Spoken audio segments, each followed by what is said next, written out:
Your style and your flavor make the city rock. They must say the season come out with a bang. Coach Minzy, best round here. Remember that.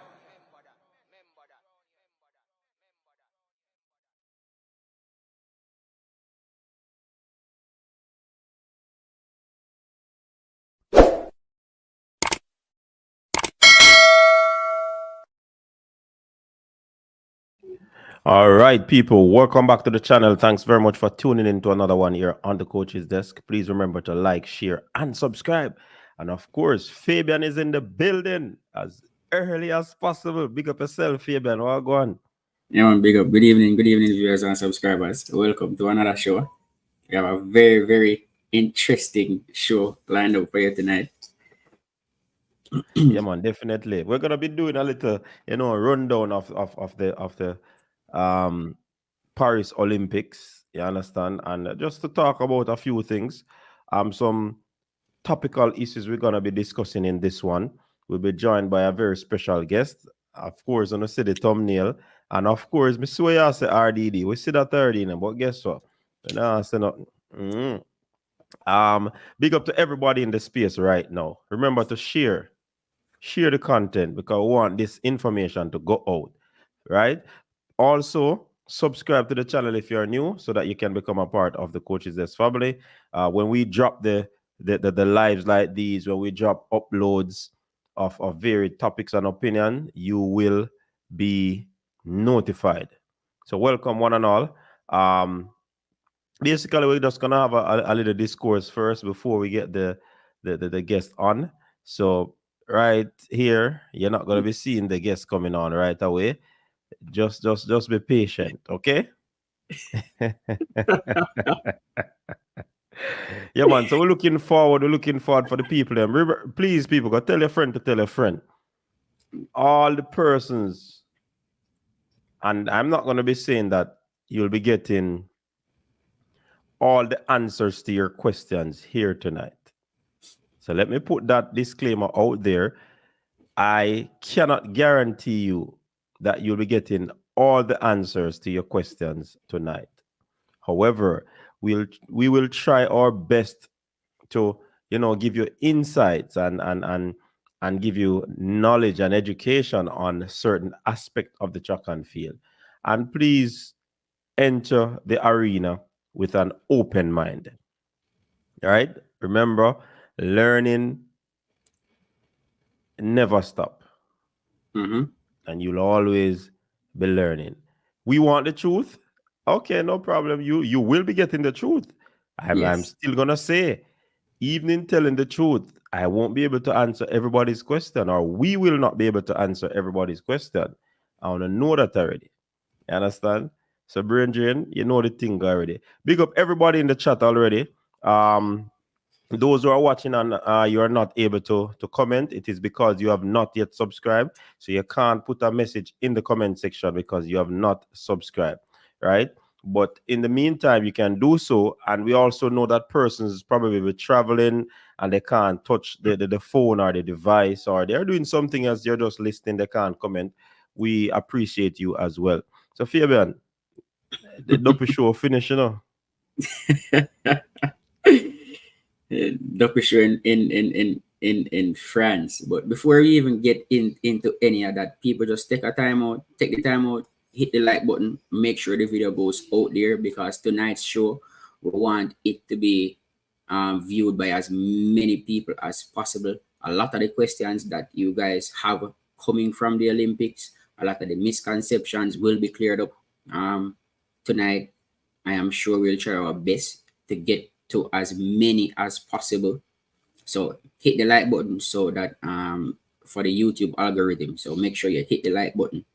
That's all we ask of you. Hit the like button so that as many people as possible can get this information. Also, make sure share the live. Send it to your WhatsApp contacts. Send it to your friends so that they can come and join, because tonight is gonna be a show filled with a lot of information, filled with education that even a baby can understand. All right. So we just get that little housekeeping business out the way first. And to add to that housekeeping, I am RDD. I don't block people from the channel. I don't block people from the channel. So you asking that question, I don't know where you get that from. I don't even know to block people through StreamYard. See? So I don't know what you're referring to. I said it before. I don't block people. If we were to block people, Rocky Hill and my clown would have been blocked a long time ago. You get what I'm saying? And that has not done has been done as yet. So come on, RDD. We don't do those things over here because we believe that everybody has their point and their part to play in the whole grand scheme of things. Some people opinion different from ours, your opinion different from theirs, your opinion different from ours as well. So I mean I don't go down that route. So that's what the thing said. But Fabian, this is not our worst Olympic to date. Never. No. It has not been. We have had instances where we would have had performances that were way below standard. And I believe that it has been this way for us because we used to the glimmer and the glamour from 2008, from the Bolt era, right? And Asafa Powell before that would have, uh, basically brought sprinting back or brought sprinting to the fore from a Jamaican standpoint. You get what I'm saying? And he was really on the cusp to doing the great things. However, it did not happen for whatever reason. Some people say it is because of his mental fortitude, some people, or the lack thereof. Some people say that it is because he has been injured throughout. Therefore, it would have caused him not to maximize his potential. And then we have the likes of a Usain Bolt who came to the fore and do the right thing, and that has really pushed us to higher heights and deeper depths in the track and field or the sprinting realm. So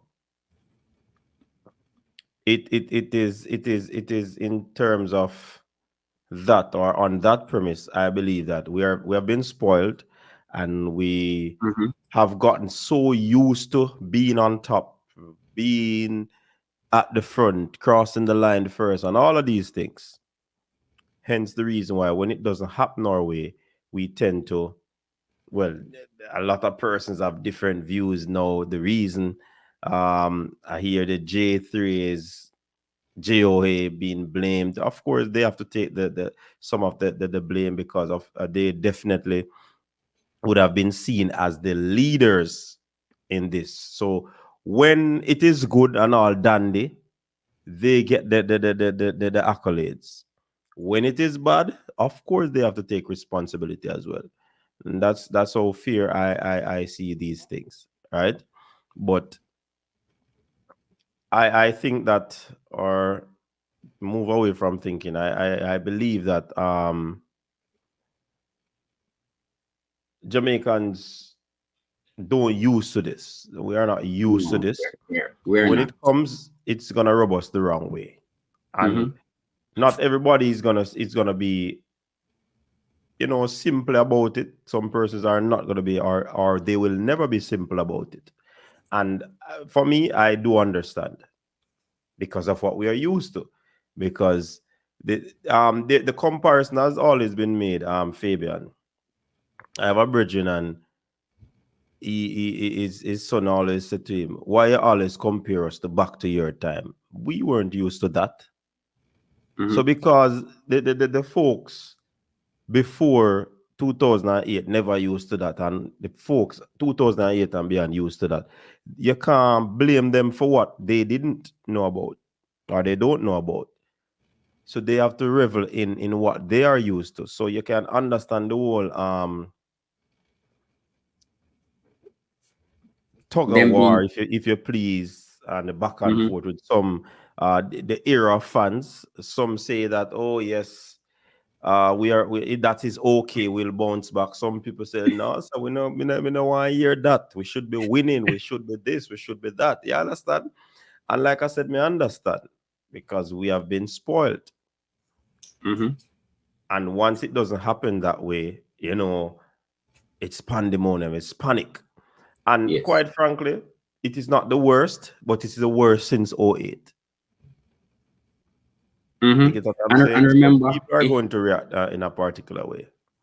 Yes, and in 08 is when we had an influx of fans watching track and field, especially due to the fact that Usain Bolt burst onto the scene. Usain Bolt broke the 100 and the 200 meter world record in 2008. And so because of Bolt's influence, a lot of Jamaican fans turned their attention to track and field. And so I think that we have been spoiled since then. We have had the likes of Veronica Campbell Brown, Terrence Stewart, Sharon Sims, Nasafa Powell, the great man Usain Bolt, Shelly and Fraser Price, Sherika Jackson, Elaine Thompson Hira. Now, these athletes have spoiled us since 2008. So basically, this year at the Paris Olympics, this is something that is entirely new to us. And despite the fact that we got some medals in the field, and that is unlike us, a lot of fans are still disappointed because we only got 2 medals on the track. We had a situation where we had nobody in the 200 meter finals, neither male nor female. Our 4x1 men did not feature in the finals. Our women did not medal in the 100 meters. So all these things that we are used to did not happen this year at the Paris Olympics. And so a lot of persons are disappointed. Jamaicans, we are a very proud race, and we like to talk and brag about our athletes. And we did some talking before Paris because of what we're used to, but the results on the track especially just did not match up. And so a lot of persons are feeling disappointed, and rightly so also. But I believe that we will bounce back. Nobody reigns forever. So this is our time now to sit down, look back, look what we have done, how can we fix it for the future.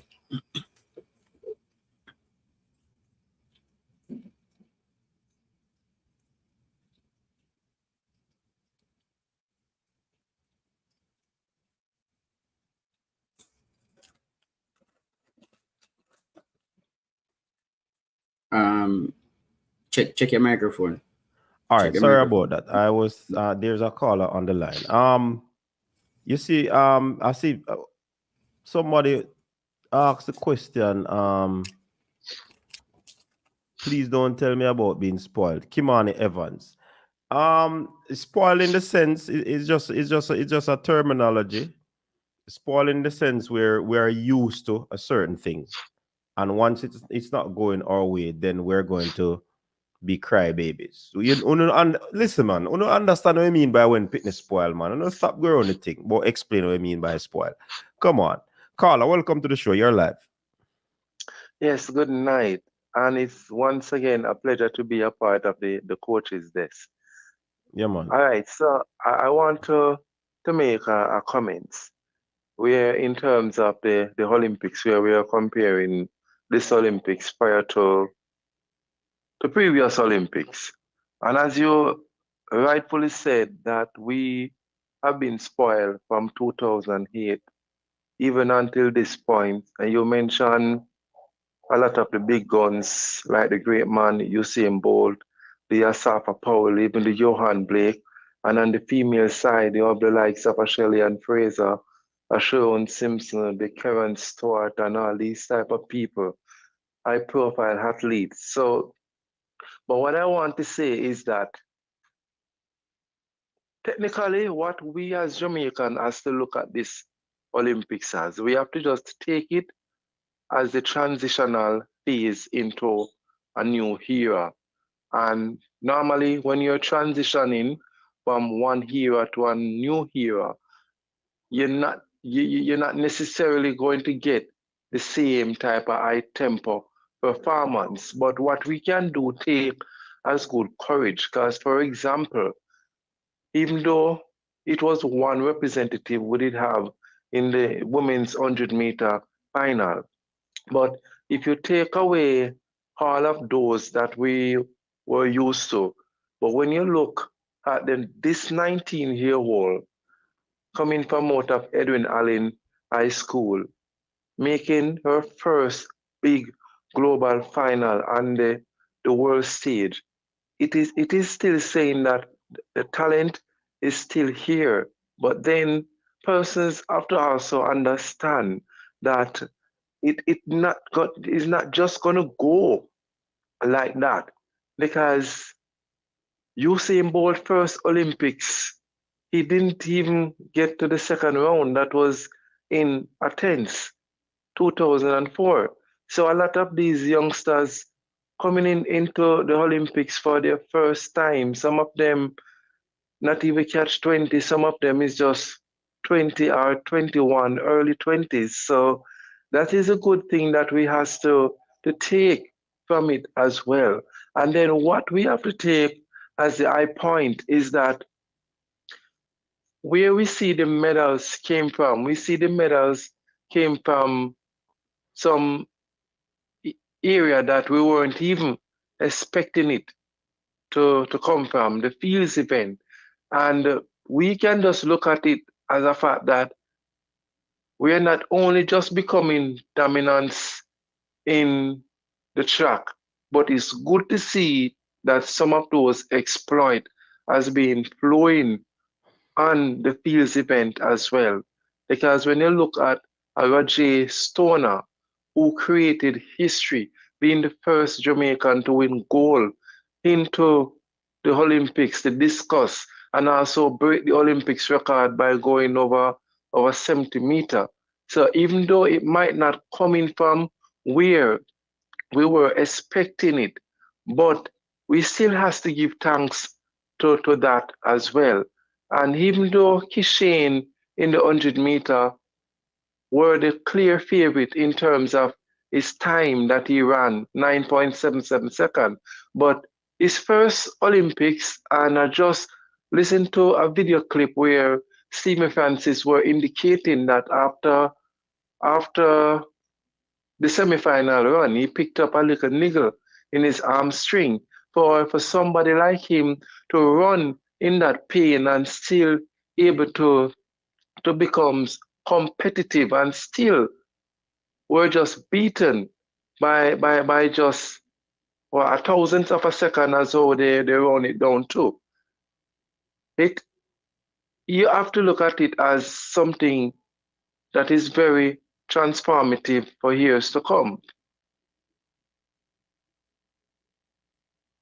Yeah, man, we're listening.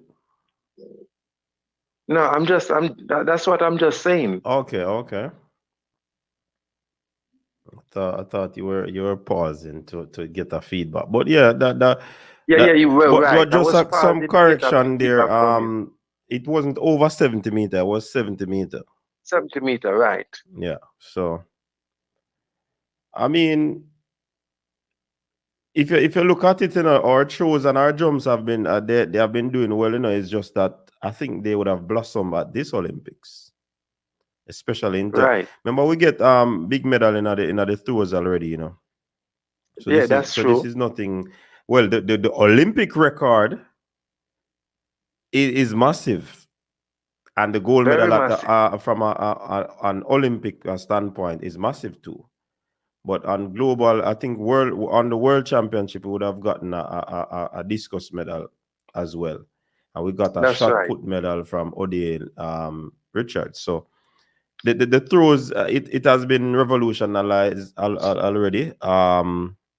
Where you could see that the interest has sparked and persons have really been, putting in the work, especially from a Julian Robinson, Yeah. some of the jumping coaches in Jamaica. They things have really been going well. But we have to give thanks to outside help where that is concerned.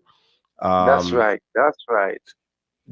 Roger Stoner was developed in Jamaica. We can't take that away. His Mm-hmm. talent That's was right. seen and he was put into a very good program, and it reaped dividends. I think this is his last year at the institution, and he sought individual help and it worked out for him. So that's a big right. deal. You understand? Shanika Ricketts, who medaled as well, she's a locally coached person. Romaine Beckford, who trains overseas as well, is also one of those persons who would have been benefiting from the program at Arkansas. So it is a thing where the throwers and the jumpers, they would have been doing well. By all standard, the high standard that we have, we're having injury concern. True. Some of our athletes really underperform, if you ask me, True. and that Very could be much. because of whatever reason. You get what I'm saying? I hear Stephen Francis made mention of The social media. the social media possibly getting. But what's your take on that, Fabian? Are we're gonna be hearing from the caller? Caller, we just wanna. A matter of fact, let we hear from you so we can keep the line free. Yeah. Okay. Yes. So that statement from Stephen Francis, I think it's a good. Perhaps it can be a very good protocol, but then remember now, these days now, social media and all different type of gadgets to these youngsters is almost like their food. So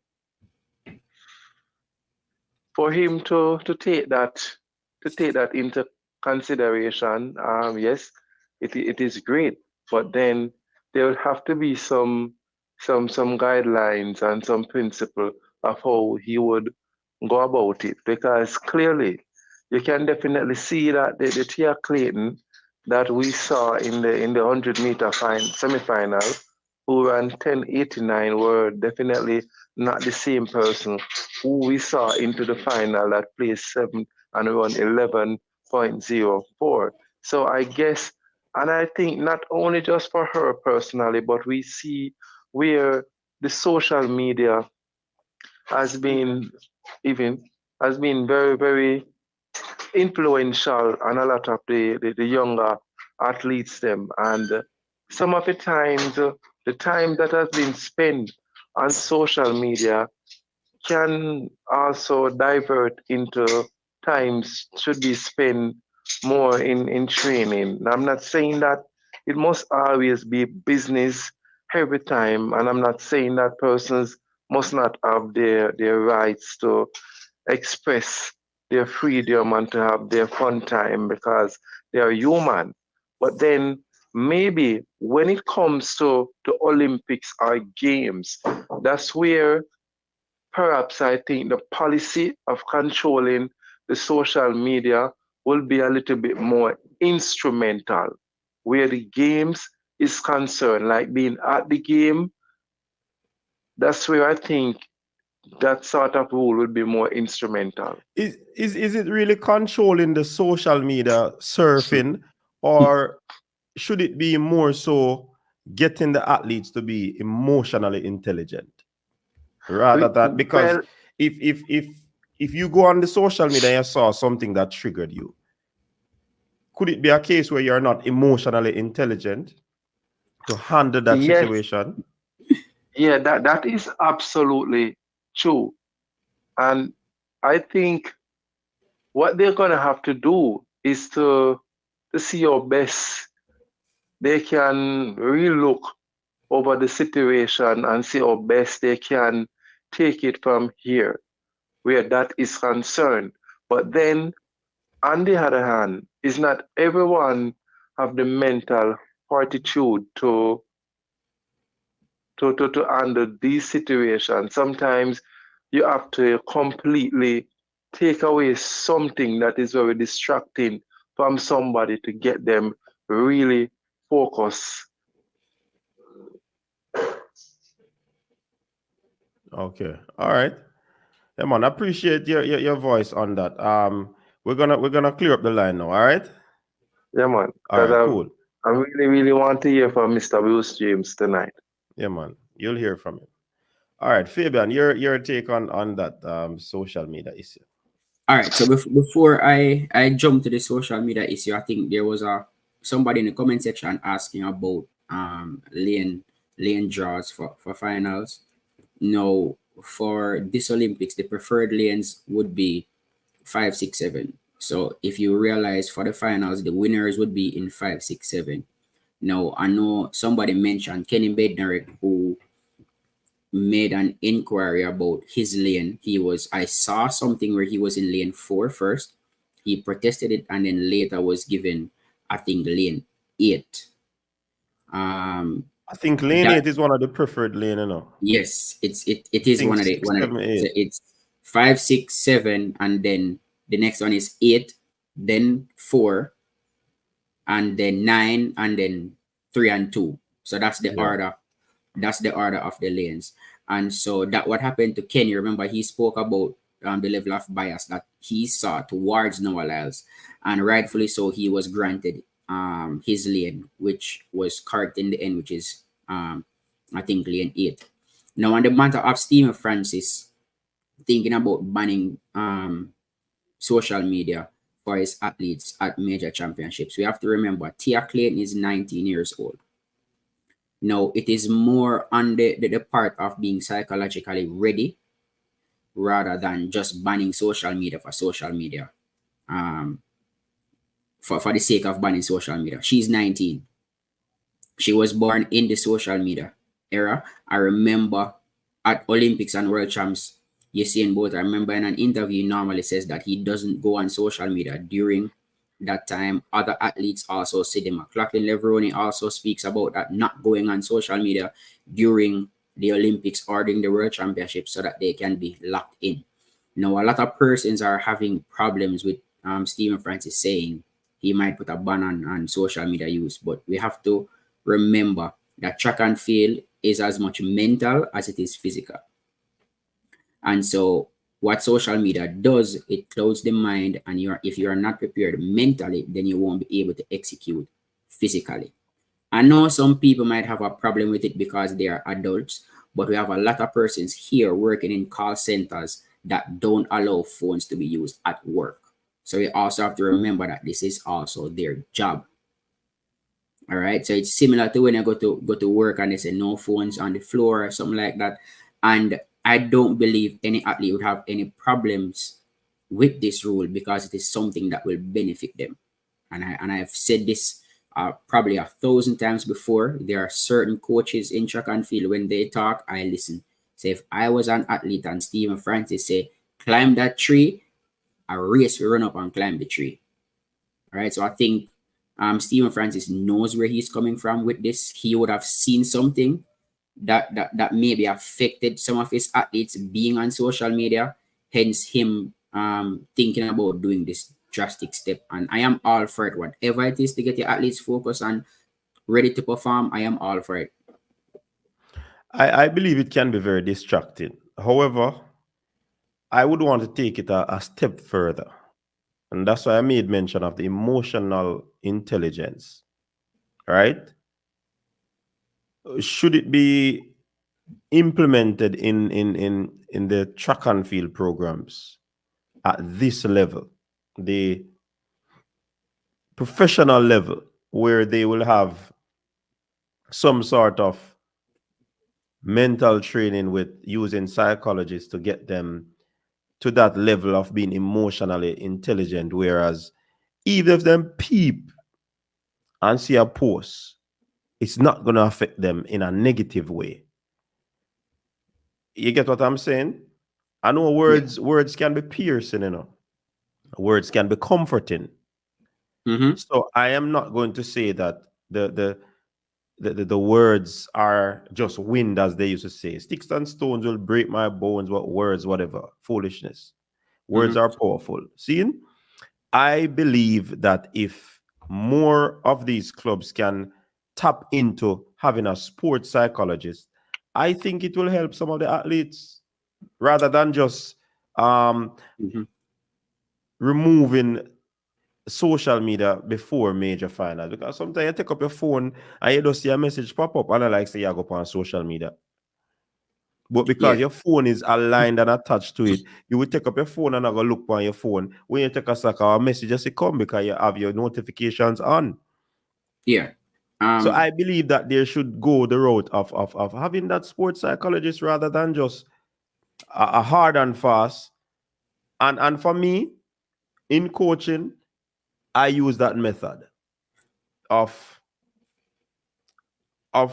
no phone usage until champs finish. Me use a method there. But you can understand because we're dealing with children. Yes. You get what I'm saying? Yes. These are adults. Yeah. And that's why I mentioned Tia Clayton's age. But to add to my point, I think it should be individualized and it should be athlete specific. Because just as how their training programs are specific to an individual athlete, I think this is one of the rules that can be specific to an individual. It's dependent on the athlete. Because some people mentally, they cannot handle social media. They cannot handle distraction. While some people might use the social media as somewhat of a motivator for them. So even with the presence of a sports psychologist, and I do believe we need more sports psychologists in the sport, even with the presence of sports psychologists, I think it still should be individualized. For example, an athlete like Noah Lyles, I wouldn't want Noah Lyles off social media. I would want Noah Lyles to have his phone because he thrives best with the attention. And he feeds off the energy of the people, whether it is negative energy, whether it is negative, positive energy. Yeah. Noah feeds off energy. So he's one athlete who you would want to be on social media right throughout the championships. And then you'll have an athlete maybe like an Asafa Powell, who you definitely don't want Asafa on social media because he has been criticized for his mental fortitude when it comes to big events. So I think it should be individualized to a specific athlete, and the coaches should they should know their athletes. And that being said, they still need a sports psychologist, 1 or 2 or 3 working with the athletes. Yeah. I strongly believe. Listen, I have a next situation, seeing where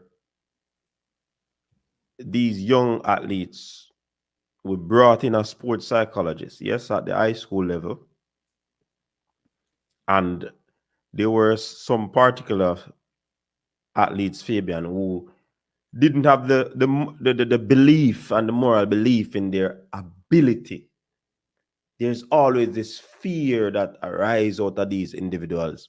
Whenever it comes down to competition, they will train very well. But once it's competition, they tie up. Like when you run a 400 meter and a lactic kick in. Seeing? Or you reach the end of a race under pressure, you start to tie up. Now, I have seen where we brought in a sports psychologist. And I kid you not, I literally see where there was a major difference in those athletes, and that was just a month worth of therapy. Seeing? So I saw where the sports psychology work. They give you some coping mechanism. They give you some, I don't know where them get them something from. Them give you some teamwork. Them give you some simple things where you never believe say could assist you in getting over your fears, in working under pressure and all of them something there. It's amazing. And that is why I always speak about having a sports psychologist, because I've seen it in action and I've seen it work right before my eyes. Yes, I believe in having a sports psychologist also, because I have seen it work, and not just in track and field. I have seen it work also in football as well, where you have a sports psychologist and some simple things that they do to get the athletes out of their head and get them believing in themselves. So I am all for sports psychology. I believe the mental part of the sport is more important than the physical, because you have to win. We have a call online. Caller, welcome to the show. Thank you so much, Coach, and thank you for having me. And good night, cousin Fabian. Good night. This sound like Karim. Of course, Karim.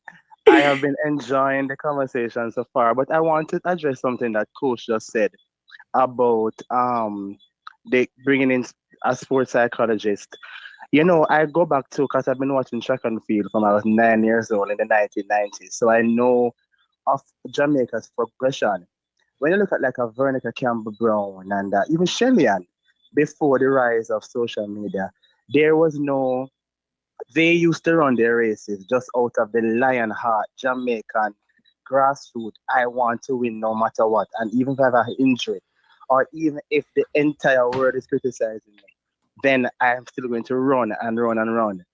Are you saying to me no? So do I agree with what Fabian said about individualized attention, not only for the physical, coaching, but also mental and psychology?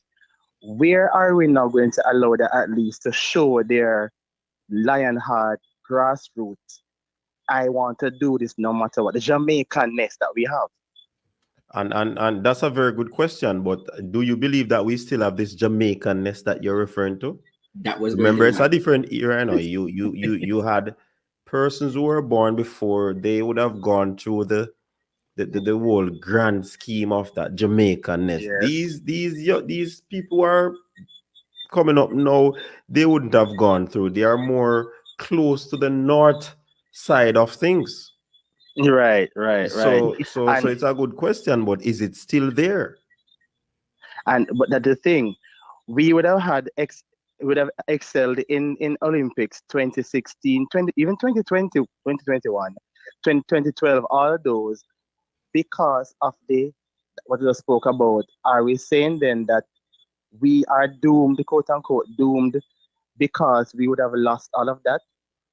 Look at this year's performance and look how we have it on paper, but we couldn't translate it. So are we then doomed? I don't think we are doomed. But there has to be changes. You have to put things in place. And having a sports psychologist is not a bad thing to have. And that is something if you put that in place, how is that going to harm you? I don't think that will harm you. And I agree. A sports psychologist is important because again, you can be fast on paper, but your mind, as we would have seen, just like in life, your mind can affect you. So I agree that they need a sports psychology, but I wonder though, is it going to, if you are not ready for it, if your mind is not willing and ready to say, I want to come off this thing, will I be able to do it? That is my concern. And it's a good concern. But let me tell you one example again. I have a whole look of stories I can't tell you. You see a champs as a warrior, like as you see some of them athletes run against them one another, You see when them buck them one another meet. Right. And then she say, me and Fabian and I see him eat. Right. A whole heap of shuffling go on, Because guess what? Me no want to face Fabian, I'm afraid, All when Fabian knows him better than me in the sprints. He no want to face me. So in coward, he no want to face the second in the second string from our next school or the top man from our next school. They hide out each other. Right. So I've seen these things happen. Yeah, it does work, Karim. What I will say though, that I think with this crop, we cannot use a VCB, a Karen Stewart, a UCM as comparison to compare to them, because really and truly we have to be honest with ourselves. These are different people in a different time. They are raised differently. And so we can't use the same strategies that we use with those athletes with this new crop. We have to evolve with them. I mean, we realize now that they are in a social media world, and so if Right. And we you have to be don't very take careful of part, what you say to them because they will be yes, easily offended. You have to Right. I treat them agree. yes, like egg, all they of I are. these agree. things. I I don't want to agree. And offend any Gen Z or any younger persons in here, but we yes. realize now that they are not as mentally tough as Right. people in the old, and we are in a woke and cancel culture right now that's happening across the world. So I think it is no more difficult for coaches to find and be creative to get these athletes to perform well. We can't use the same strategies that we used in the past. I agree, and I was playing the devil's advocate, and I appreciate Coach Francis's attempt because suggesting banning social media is really, as you say, an attempt to meet this new generation of athletes. Thank you very Mm-hmm. much, gentlemen, and I look forward to continue listening to tonight and the future. Thank you very much. Yeah, man, respect. All right, yeah, man, big up. Yeah. So let's clear that up. We're not saying what the whatever Stephen Francis is implementing or he plans to implement is a wrong choice or option. But I'm putting it a little further by saying why not try get them mentally tough through whatever means a sports psychologist, or there could be other means of getting them tough.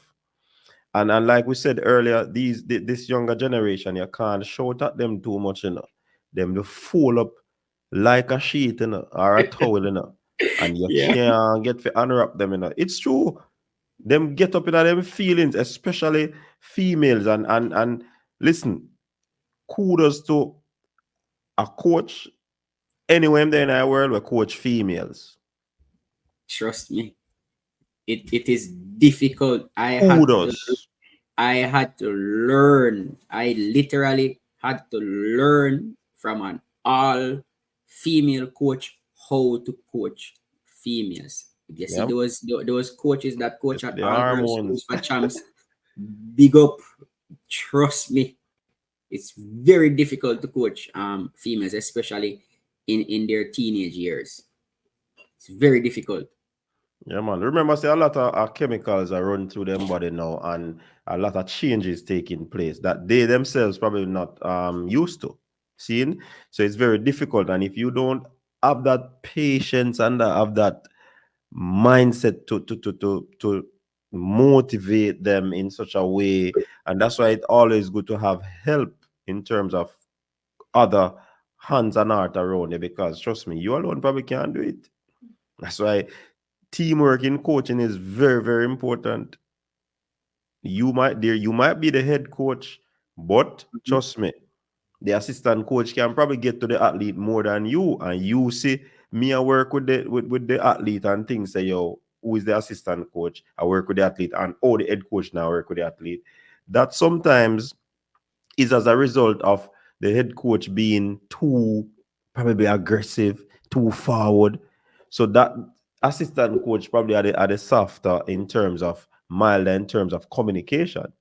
So Mhm. it is what it is where that is concerned. But trust me, um, this Olympic Games pass. I mean, I believe that there are a lot of takeaways we can take from it, a lot of lessons learned. Um, to me, the greatest lesson is that we can't take what we have for granted. Seeing? So we have to look, survey what happened, what could have happened, what caused it to happen, and Mhm. see how best we can do it. The coaches have a lot to do with it. The athletes individually also have a lot to play in that. One thing I know, you see, the first time as them will go and touch the water there, them foot touch the water, Mhm. they are going to come back with what blood in them eyes, some will say. However, we also have Plus to be one eight mindful. seven six four six. We Carla, give me a second. We also have to be mindful though. Hold on, Carla, mute that now, mute the background. We also have to be mindful, Fabian, that the new athletes who just turned professional athletes, we have to, I would say, it's a possibility that we need to temper our expectations. Mm-hmm. And I will tell you why in a short while. Carla, welcome to the show. Yes, good Carla, you afternoon. need Good to night. mute the background because we're hearing ourselves. Yes, good night. Yeah, Good night.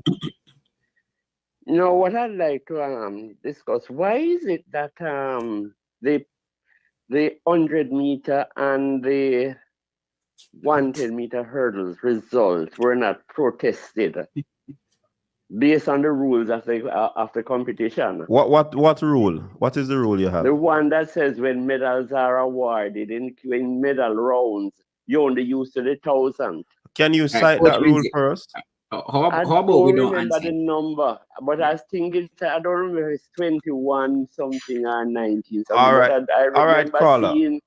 We're going to be delving into that when our guest comes on. So just Because and that is the reason why I'm calling, because with that young man who's supposed to know the rules. But I want to know, is it the organization that is supposed to do the protesting, like the J3 or the JOA or whatever it is when these things come up? Carla, all of that will be cleared up later on. Because I'm saying to you here, we are supposed to have gotten a gold medal for Kishan Thompson and a silver medal as well for Broadwell, because they're not supposed to use in the 1,000. We are supposed to use the 100 when they come on to medal rounds. All right, so Carla, the Yeah. same. All right, so the source that you got your rules from and you are quoting the rules, I would be careful of quoting rules, because a lot of the stuff that we see swirling around right now in social media, they actually don't exist. And so hence the reason why, one of the reasons why we have our guest coming on tonight. And I am sure No, but I remember once you I was stay watching a on. podcast. Then that Carla, you're not Yeah, man. listening. That's what he's saying. Let A me lot of finish, these Carla. information come around. Once you continue to watch our show tonight, I can guarantee you, watch it with an empty cup. Do not come with a cup half full. Do not come with a cup that is full to say, oh, this is what somebody else say or what somebody else say. That is why we made sure to get No, the what I was person, saying to you was that they explain the brought up rules the to you. rule on the screen. They brought up the rules on the screen, and they were looking at the one that deals with promoting the athletes to other thing there, and they bring up the one that deals with the medal when medals are awarded and there's a tie. That's what I'm saying to you here. All right, so I am sure by the end of the night you'll have your questions answered. All right, so just stay tuned. We'll definitely ask our guest to clear that up. We'll definitely ask him to explain why Kishan wasn't given a gold medal and why Broadwell wasn't given a silver medal. All right. Yeah, those are that is the main thing I want to know. Yes, so but there's definitely also a thing you that will know. says that when these there's also a thing that says that if protests were not made within 30 minutes, then it's null and void after. Yeah, so I'm saying to you, man. So why didn't we protest? Is it a case where the organizations don't know the rules either? Because that is what happened in 2008. 2008 when Shellyan won, and we get the silver because of the same rule. Or the question is, the other question I'd like to say, is it supposed to be with our organization, or the Olympics supposed to follow the rules and award the medals accordingly?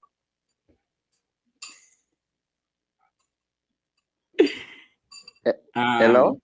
Yeah, man. All right. So, Carla, you see, the thing about it is I don't really want to answer that question for you. We have an expert in the rules and all the technical stuff as it relates to IAA, World Athletics, all of that stuff. So that the guest will really but the break it last down for question you I asked and will explain the everything. last question I ask here, is it with organization to protest, or is it the committee, the Olympic Committee should award medals accordingly, following the rules? No, if there's a And if you believe don't depend on organization to protest and say it was awarded wrong.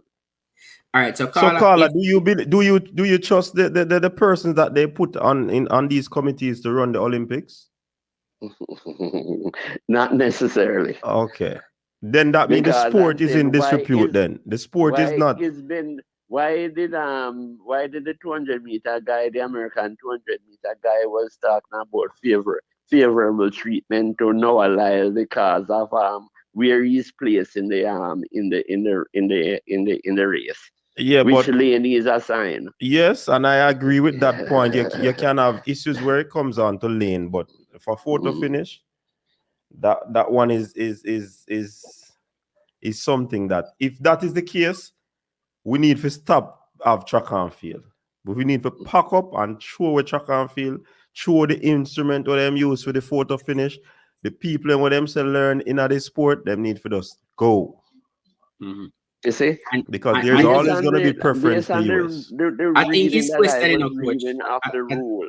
Based Yeah, on man, the I think reading that I was reading of the rule, that says when it come on to other races, you can use 1,000. You round it up, but you can use 1,000 for awarding proper motion and things like those. So let me ask But you a medal question, round Carla. distinctly Let me says ask you a question. 100. Let me Yeah. ask you a question. And logically tell me if this makes sense. Mhm. I run the same time as you in the semi-final. Seeing? But the 1,000th of a second would be what separates us. Mhm. You're going to tell me, say, there's going to be a different rule for semi-final versus final in terms of separation? Well, it distinctly say for medal round. Read it. Find it Right? and read it. No, I don't have it beside me right now. But it distinctly say the distinct reading say But for medal round. You only use 100. read it verbatim, Carla. Because if you're Right? just telling me about medal rounds, you have to tell me exactly what the rule said. Right? Right? I don't have it beside me right But now. you need to come with the remember. rules. You have to come with the rules when you're making these accusations. No, it's not accusation at all. Or Anyhow, belief. talk with the rules man and see what he's saying. So that we are telling for those. Hold on, Carla. We have to end the call here because we are going in circle. Okay. Just sit back and listen to the. Talk to the rules man. He's gonna be coming on. Yeah, he's gonna be coming on. So you have to just be patient and wait. You understand? Yeah, man. I'll be doing that. All right, cool. Okay. All right. So you see, sometimes with these type of things, it's when people have them own thinking and things permeate the place. If you are gonna separate me if you go in a final where me can go a final and make money from my shoe sponsor, and you use 1,000th of a second, me I go protest that.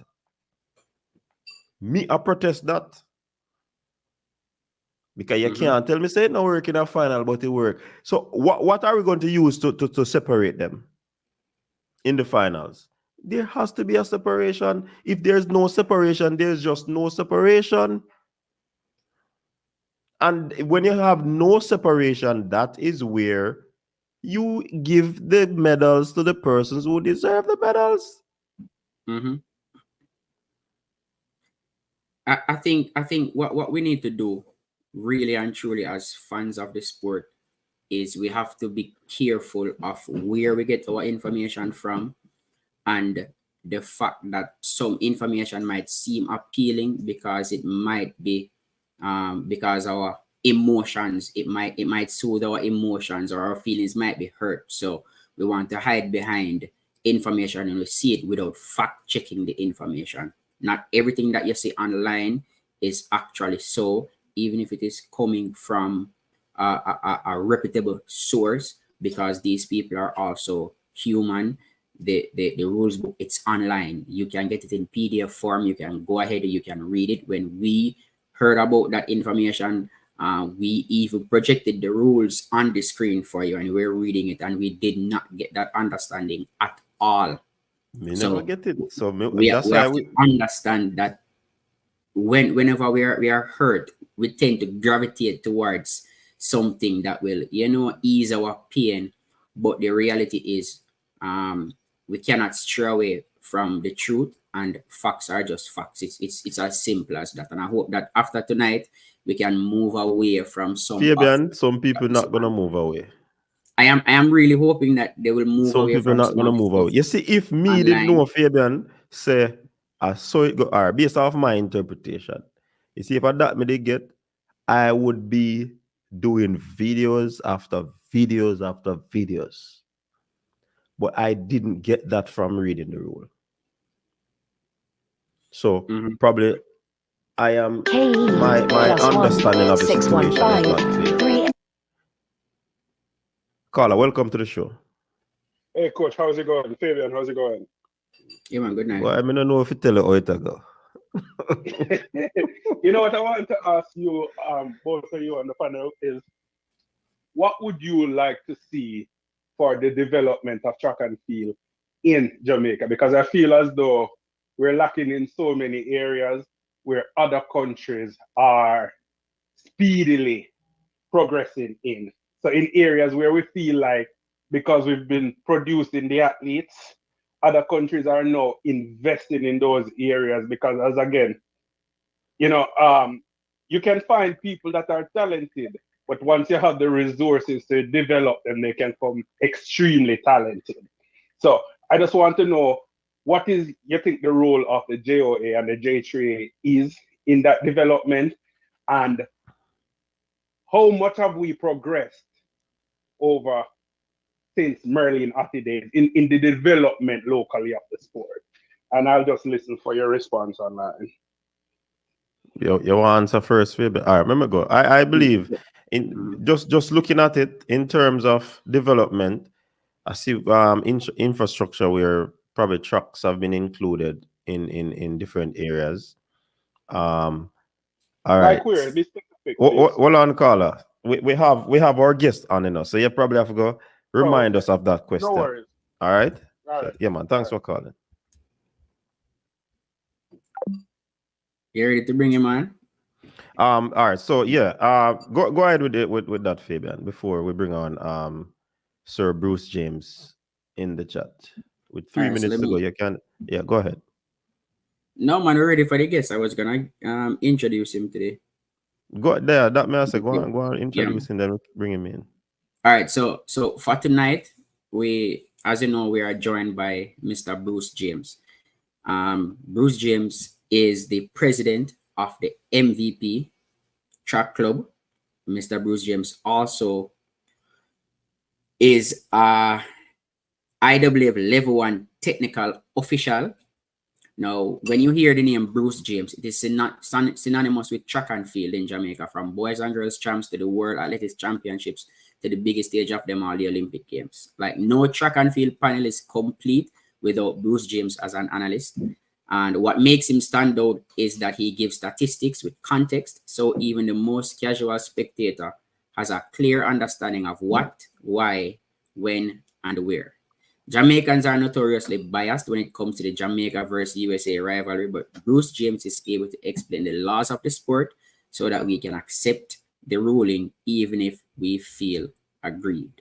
All right, so ladies and gentlemen, please welcome to our show, President of MVP, the man himself, Mr. Bruce James.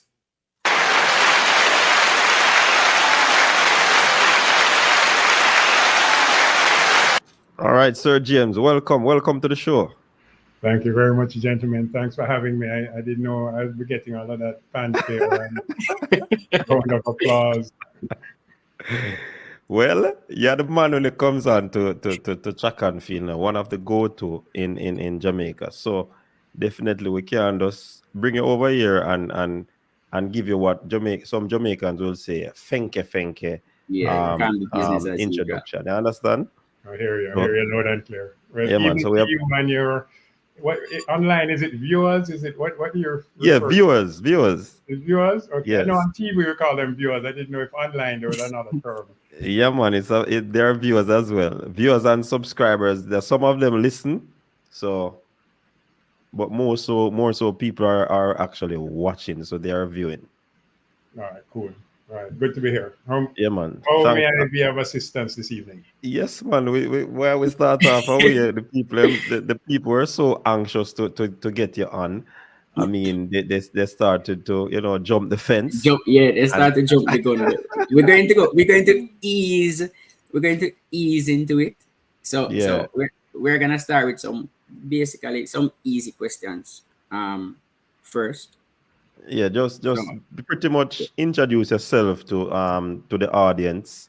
Many would know you, but like, when did you develop the love for sports or athletics, or did you compete in any high school or university? Well, from a track and field perspective, I guess the earliest start for me was in prep school. I was at St. Andrew Prep and went to prep champs, ran there, left prep school, went to Wilmer's Boys School, and at Wilmer's got involved with the track team there. And, Jamaica has an amazing infrastructure when it comes to athletics. You cannot have athletic talent and it not be discovered in Jamaica. In prep school, we were in different houses and we'd compete and have sports days. Same thing as soon as you get to first form, we actually had competitions for the first formers, and then you had competition at sports day. And you had to compete. You had to prep from PE. PE was as essential as math or English. So if you had any talent at all, you'd get captured. And so the little talent I had was captured at Wilmer's, and I did well enough there to actually be eventually named the captain of the track team at the Wilmer's Boys School. Made a couple of finals. My best event probably was a 400-meter hurdles by the time I left Wilmer's. I then got a scholarship to Florida State University. In fact, the head boy at Wilmer's the year I got my scholarship, a guy named Michael Hill, who won many medals at champs in discus and shot put. And so Mike and I were actually roommates in Tallahassee at Florida State University. And by the time I got to the end of my time at Florida State, I was also the captain of the track team there. So it was a great experience. I stayed on at FSU, got my master's, my MBA. And after my MBA, decided to return to Jamaica to see if I could help Wilmer's win champs. I guess that's the kind of background that people may not know. I think a lot of people know me more as MVP president and moving forward. Yeah. Mm-hmm. That's the background. So, but tell us a little bit more, man, about how you progressed in that 4 hurdles, because you kind of skip over that a little bit. Champs, my last year at Champs, made it to the finals. Actually, I'd come second at Carifta Trials that year in the 4 hurdles to one of these gentlemen from States. St. Elizabeth Technical was just producing all these crazy 400-meter hurdles. I came second at Carifta Trials, but at Champs, unfortunately, I fell in the finals, got up and finished the race, and but I fell there. So that was really my kind of last hurrah at Champs. At FSU, did well, and clearly if they named me captain, I must have been doing something right at FSU. And then when I came back to Jamaica, Stephen Francis was actually my coach in high school. So Stephen coached myself and Paul, and there was a teacher at Wilmer's named David Noel. And the 4 of us were the ones who would take the Wilmer's team to pen relays, and we're dealing with the Champs team. And though we got as high as second at Champs, didn't quite cross the finish line in terms of winning Champs in the 90s. And in 1999, Stephen said to me, "Well, Bruce, we've been generating all these athletes who are getting scholarships to the States, running in the States and doing well at NCAA. Let's give an example. Neil Gardner was one of the products from Wilmer's who went on to get a scholarship. But Stephen felt that they were not doing as well at the final international level, meaning the Olympics or the World Champs. And that we had the skills from a coaching perspective and management perspective right here in Jamaica to be able to coach those athletes to be the best in the world. And so that we needed to create an option, not to block anybody from getting a scholarship to the United States, to colleges there, but create an option for them to be able to stay in Jamaica and try to pursue being the very best in the world. And that's how we formed MVP at the end of 1999. I think it was about September 1999, because the school term was about to start at Wilmer's. And so we advised the new principal that we wouldn't come back, then they'd get a new coaching staff, because we we're going to try to coach athletes. So that's really the genesis of MVP, trying to find a way to help these kids that we thought at the end of high school were going to be Olympic champions and world champions who didn't quite get there. But in terms of summing up the inception of MVP, what were some of the requirements that it took for you guys to put that or the puzzles together in terms of setting up that camp? It was really challenging because we didn't have any blueprint to follow. There was no template. Nobody else was training senior athletes here in Jamaica to be Olympic level or world championship level athletes. So we had to try to create all of this on our own. It's so much easier when you can kind of follow somebody's example or see what has been done and try to even improve on what's been done. We were kind of at a loss. In fact, we were so much at a loss that we had everything set up for the club except athletes. Because nobody wanted to join us. Who would win at Champs 1999? And if you remember Champs 99, that was the first Super Champs where boys and girls champs were joined. And anybody who was winning races at Super Champs, they're like, I'm on the first plane to the United States. I'm not staying in Jamaica to train with the Wilmers coaches who think they can get me to. No, everybody was leaving. So we had to, and I'm going to use a term that a lot of people don't like, but we really had to target second-tier athletes, the athletes who were not getting scholarships, if we wanted to have anybody to train, because you can't really have a track club if you don't have athletes. Okay, and that's been the MO of MVP even to date. That's indeed good. But one more part of that in terms of setting up. What did you need anything from a government standpoint? Did you need anything from a World Athletics standpoint? No, nothing like it's really just setting up the basic company structure. Okay. And there was 4 of us who owned it: Stephen Francis, his brother Paul Francis, David Noel, Noah, blessed memory, and myself. And we set it up. We applied to the J3s to become a member, which was a requirement as well. The J3s, I think they found it a little funny that we're applying, because what were you applying to do? Because there really was not any basis. For example, there were not club championships. Who are we going to compete against? We did have collegiate athletes, and there was collegiate competition, but those were athletes who happened to be in university or college, and they would compete among themselves, but none of them were really challenging to make a Jamaican team to go to the World Champs or the Olympics. Okay. All right, lovely. So we just got a history of how MVP was born, and I must say thank you to you and your other co-founders for creating MVP, because MVP has done so much for Jamaica, delivering to us so many gold medal, turning so many quote-unquote unknown athletes into stars. So I must say thank you again for being one of the masterminds behind creating MVP. So I'm going to go a little bit easy now. I know you said that you did the 400-meter hurdles, right? So I want to know, what is your favorite track event? What is your favorite field event, and why? Yeah, it's a challenging question for me because I love the sport so much. I can't tell you that I enjoy the 4 hurdles more than I enjoy the 800 at these World Championships, because the results were totally off the charts. In fact, in terms of performances, I believe this may have been one of the most fantastic Olympic Games that have ever existed. 4 world records, 14 Olympic records. That's out of 48 events. So almost a third of the events we had world records in, Olympic records. And where we didn't get Olympic records or world records, the U.S. men's 4x4 missed the world record by 0.14, and Tobago from Botswana was right behind them.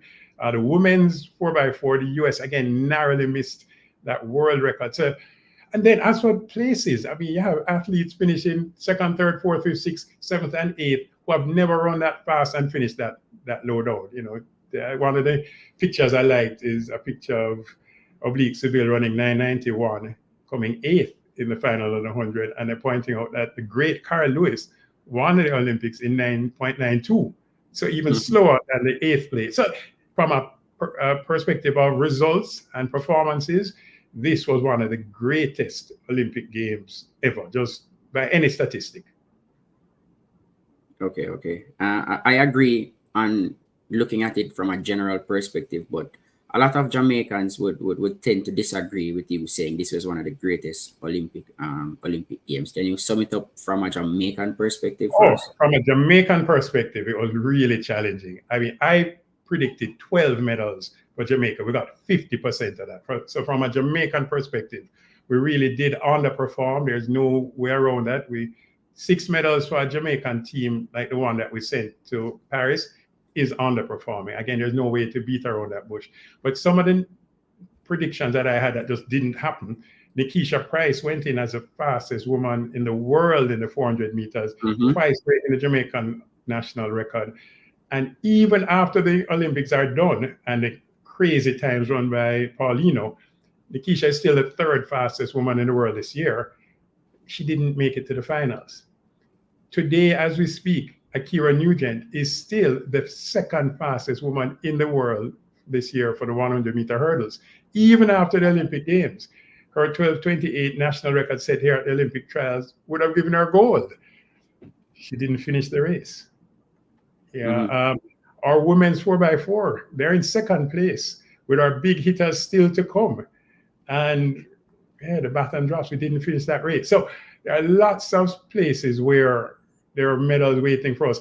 It's hard to imagine that we have 2 men in the 100-meter finals and we don't make it to the 4x1 finals. So there are lots of areas where the Jamaican team did underperform this year.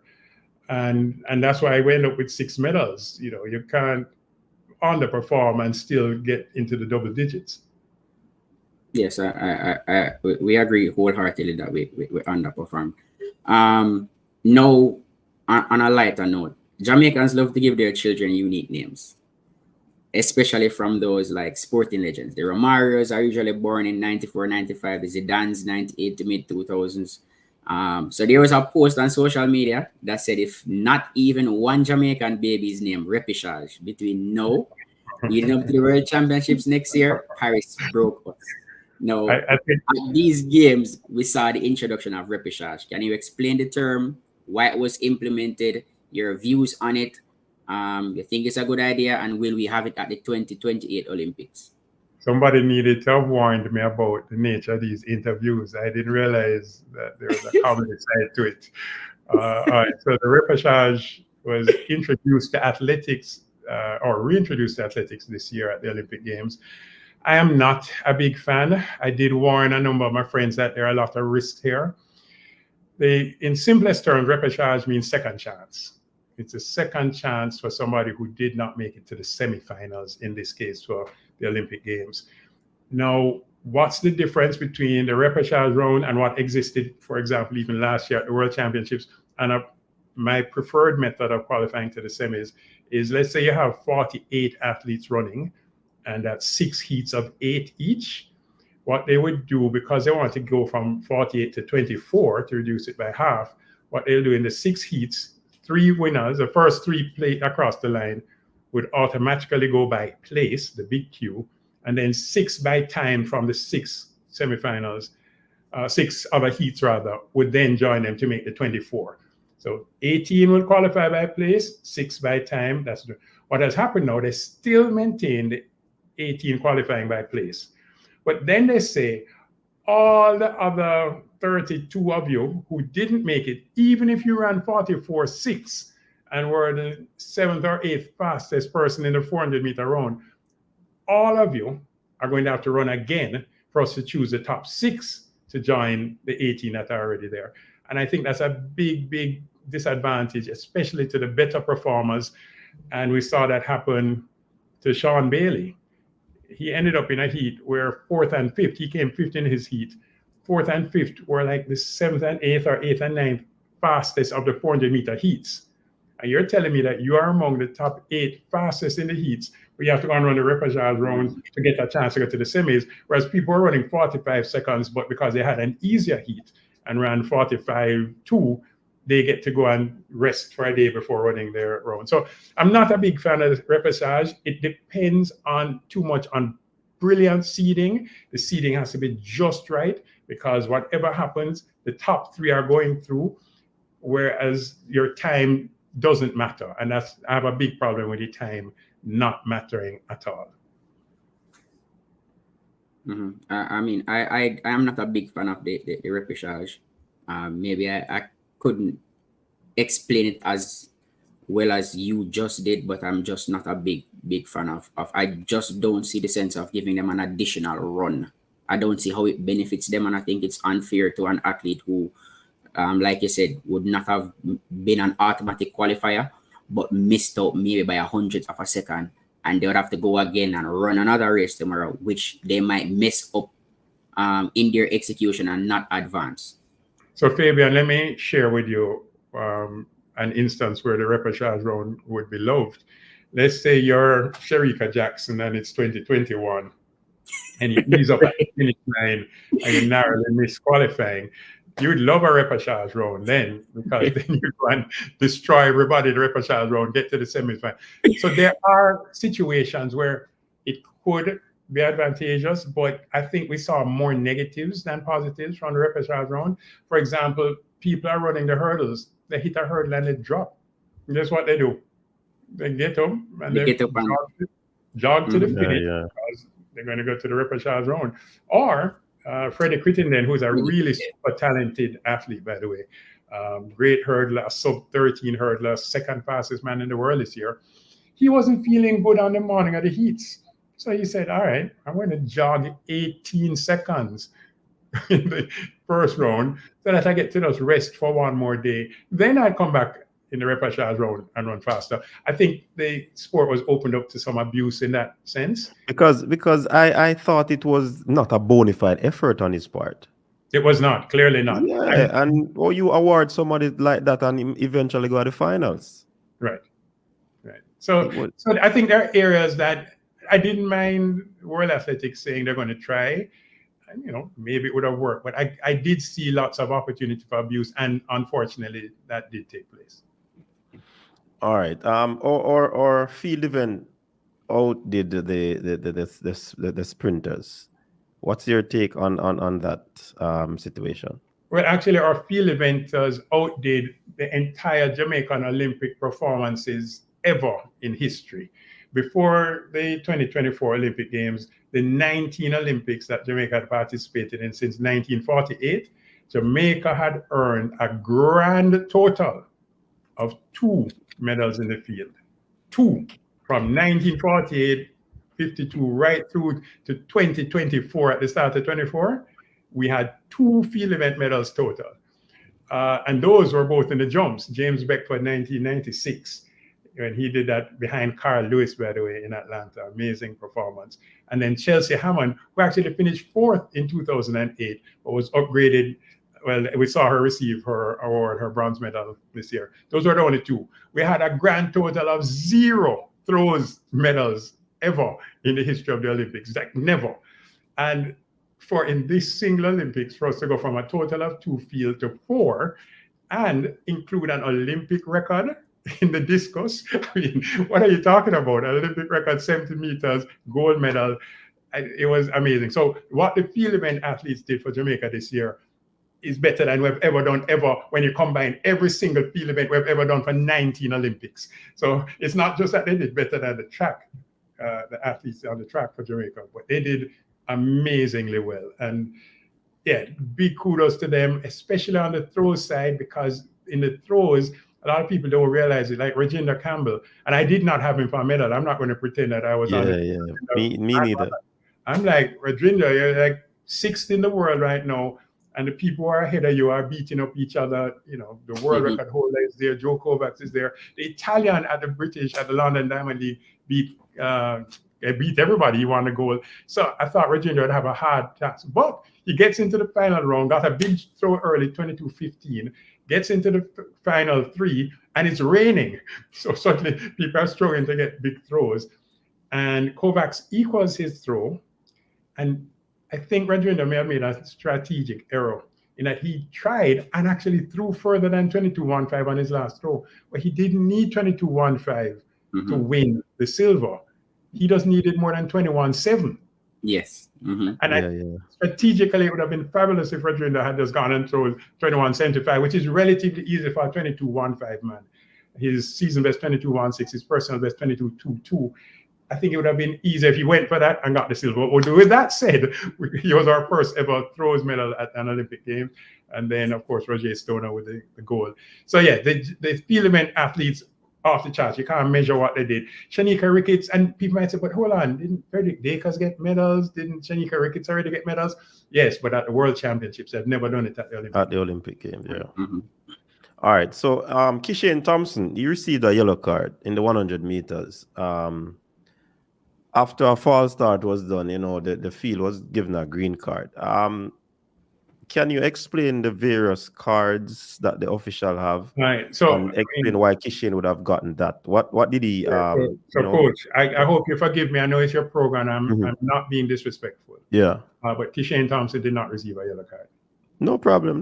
Correct. I want those facts to be out there. So he did not get a yellow card. With the 100 meters men, Azu from Great Britain false started. Gave a bit of trouble to leave, but he eventually left.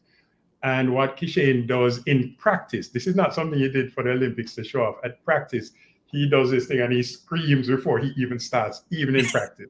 So Frano said to him, listen, if you do that in practice, you make sure you go out there and do it in the real world.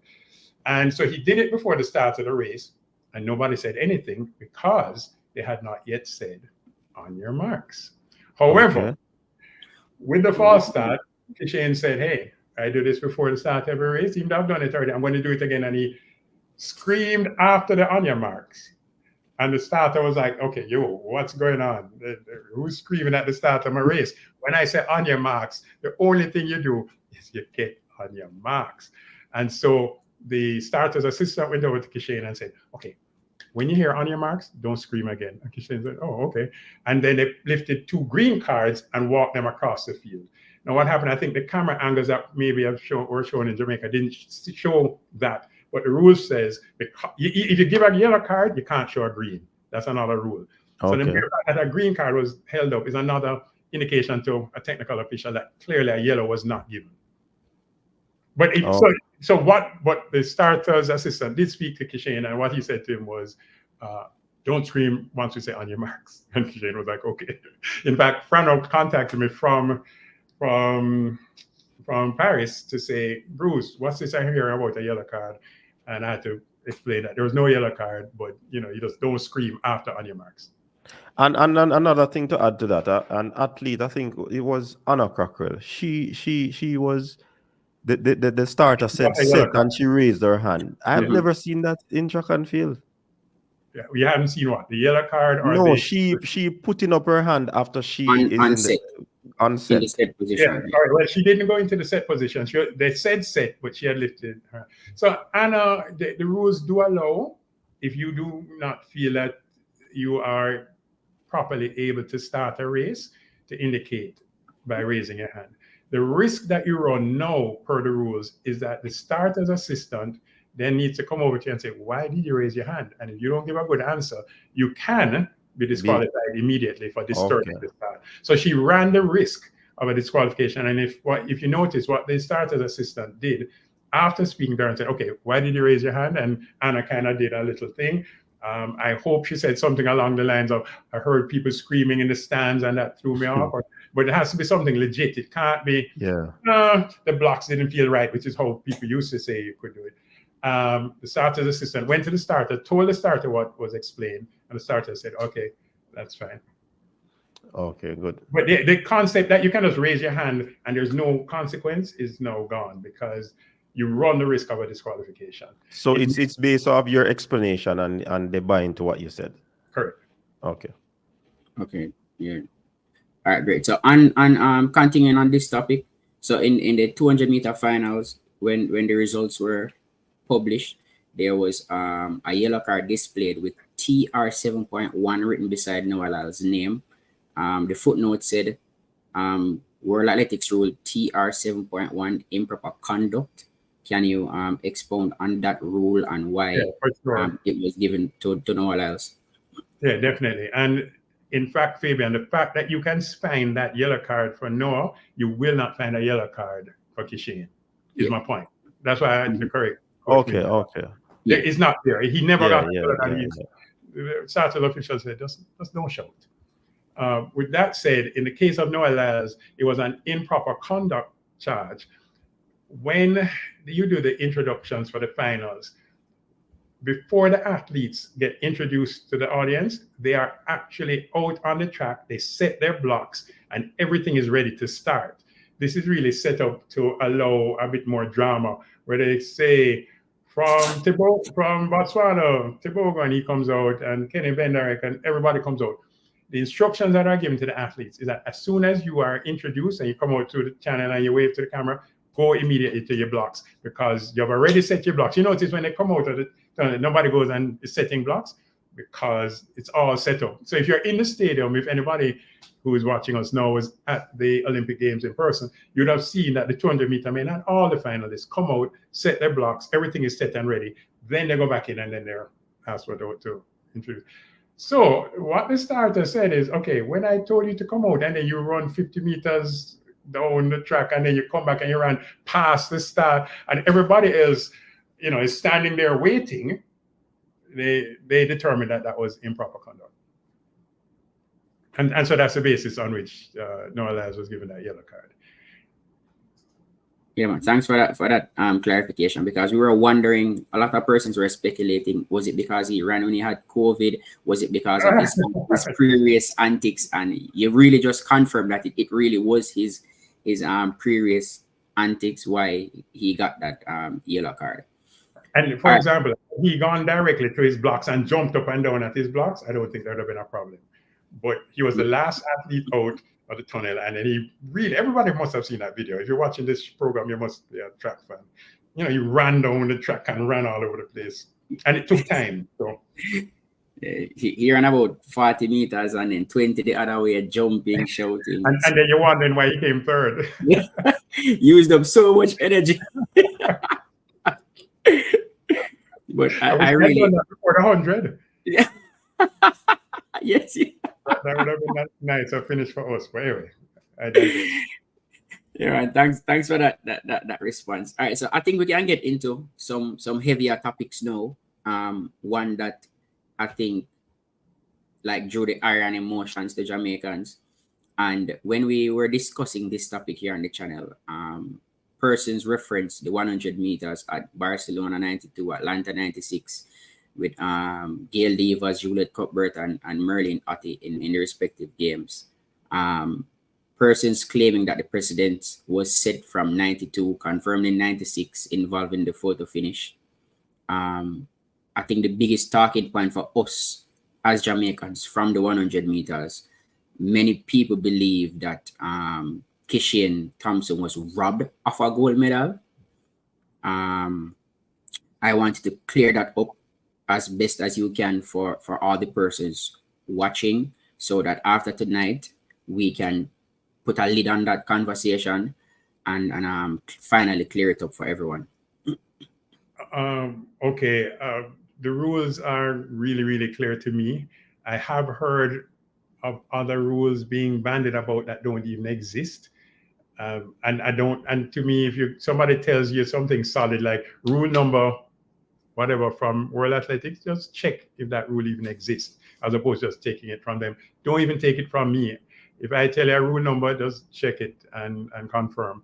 The rules require that every race on the track, up to 10,000 meters, which is the longest race on the track, that you must measure the race to 1/1000th of a second. That's 3 decimal places.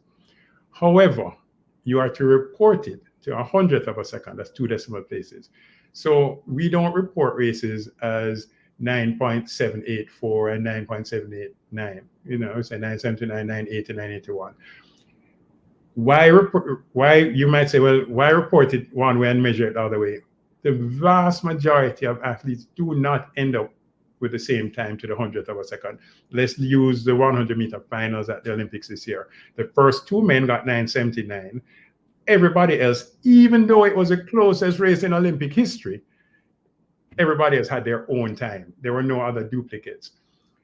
So there's no requirement or need for it to be 9.784, 9.789, 9.809. No, we report it to 100th, and that's fine. If, however, there's a tie to the 100th, then you are required, since you have already measured it to the 1,000, to see what the difference is. It is possible that when you check it to 1/1000th of a second, it's the same. So, for example, in 2008, when Shelley Ann Fraser Price at her first Olympic Games won at 10:78, second was given 10:98 to both Sharon Simpson and Karen Stewart. And it wasn't because of the 10:98. When they checked it, it was 10.979 for both of them. So because they tied to the thousandth of a second, that is why they shared the silver. Had they checked it and it was 10.978 and 10.979, it would have been silver and bronze. I find it really strange, though, that suddenly everybody thinks tying to 100th somehow becomes a tie, because last year at the World Championships in Budapest, the winner, Noah Lyles, at 9:83. Second in 9:88 was Tebogo. Third in 9:88 was Zarnell Hughes. Fourth in 9:88 was Oblique Seville. And the results show clearly they separated to the thousand. So even though the silver, bronze, and fourth place runners were all given 9:88 in, again, a blanket finish, they checked what the times were to 1,000, and that's how they separated. And that's the rule all the time. That's the rule at Champs, that's the rule at Carifta, that's the rule at World Champs, that's the rule at Olympic Games. There is no rule anywhere that says, oh, for medal allocation, we're going to stop checking to the 1,000. It's almost as if you're going to say you're going to have a basketball game. What is it, 7 games in the finals? And at game 7, the two teams tie at 100, and you're going to be like, oh, okay, it's a tie. All right, everybody go home, we have a tie. No, you're going to find a way to break it. You go to overtime in the case of basketball. In the case of track and field, you go to the 1,000th of a second. But Sir James, sorry, I know you're answering the question, and I think persons would have got that point. But the fact, well, not the fact, the point that persons are making is that they were told, and they have seen it on various other platforms, that in the semifinal or the other round, semifinal, first round, you separate by the 1,000th of a second. But when it comes onto the final where medals are included, you cannot separate it to the 1,000th of a second. That doesn't exist, Coach. There's no IWF rule, no World Athletics rule that says that. None. Some persons were making reference to some 20 point something. I looked at it and it doesn't exist. It doesn't say that.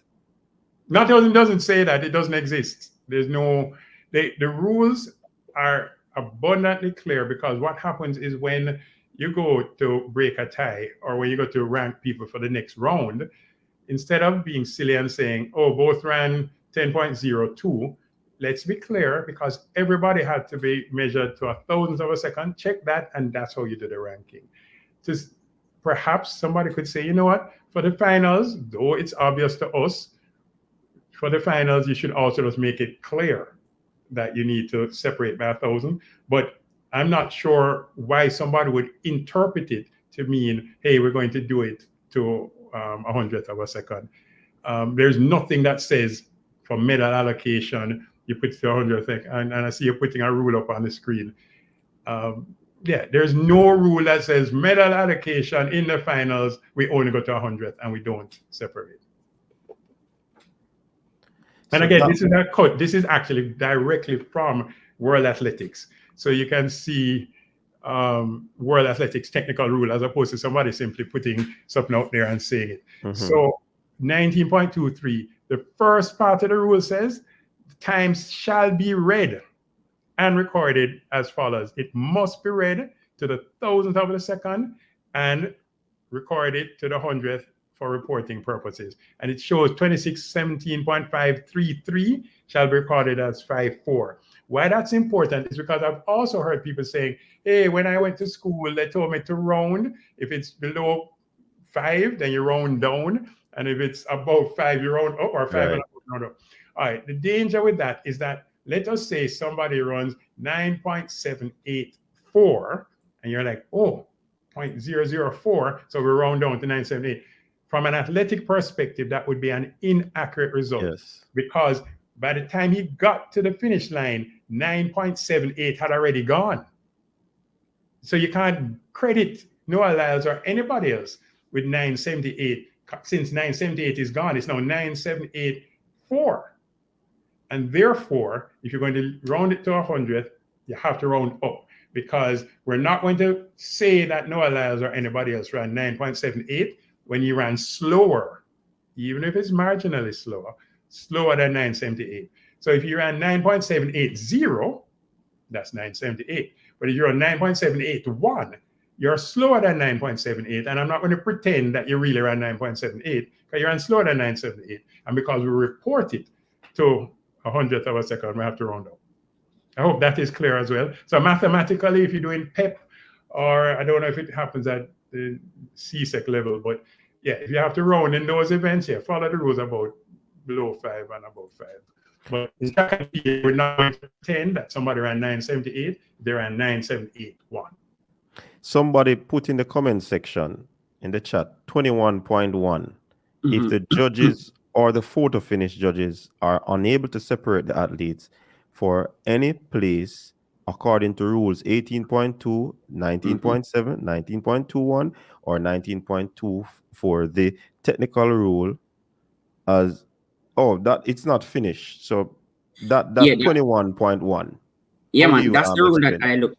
Yeah, that's the rule that I looked at when I saw it. It has to deal with ties, though. But if the person looked at that rule, it made reference to 18.2. And 18.2 made reference of the torso breaking that line if there's no clear indication that the torso break that line first. So that is, looking at rule 21, that is what really gave me my answer that we were looking for when we were discussing it, Coach Minzy. Yeah, so, okay, so that's a great picture. This picture shows whose torso, and the torso is different from your arms and your legs and your head. Torso starts at your collarbone and stops at your waist. So this picture shows it that Noah Lyles got there before Kishane, even marginally. And that rule 21 about separating the ties says if the official is unable to separate it, they can. Look at it at 1,000 and it's easy to separate it. So I agree. If they are unable to separate it, like Sharon and Karan at 9.799, 10.979, yes, then you don't separate them. But if you can separate them to 1,000, then you do. Because remember, every race is red to 1,000. That's the rule you showed before, 9.23. Yes. So it's already there. In fact, I am wearing my world-class athletics shirt today because that's my team that does track and field officiating. We put on meets, we do photo finish with the results. And we have to, one of the World Athletics rules says your camera system, your photo finish camera has to be able to read photo finishes to 1,000 frames per second or faster, because you have to be able to read it to 1,000th of a second. So any inability to separate them at 1,000, it's a tie. But there's nothing in that rule 21 or any other rule that says if you're not able to separate them at 100th, then it's a tie. If it was, do you think in the biggest sprint race of the entire Olympic Games that all of the IOC members, all of the World Athletic members, all the MVP, everybody would have gone, oops, and forgot the rule that says if it's a tie to 100, considering that we get ties to 100 all the time?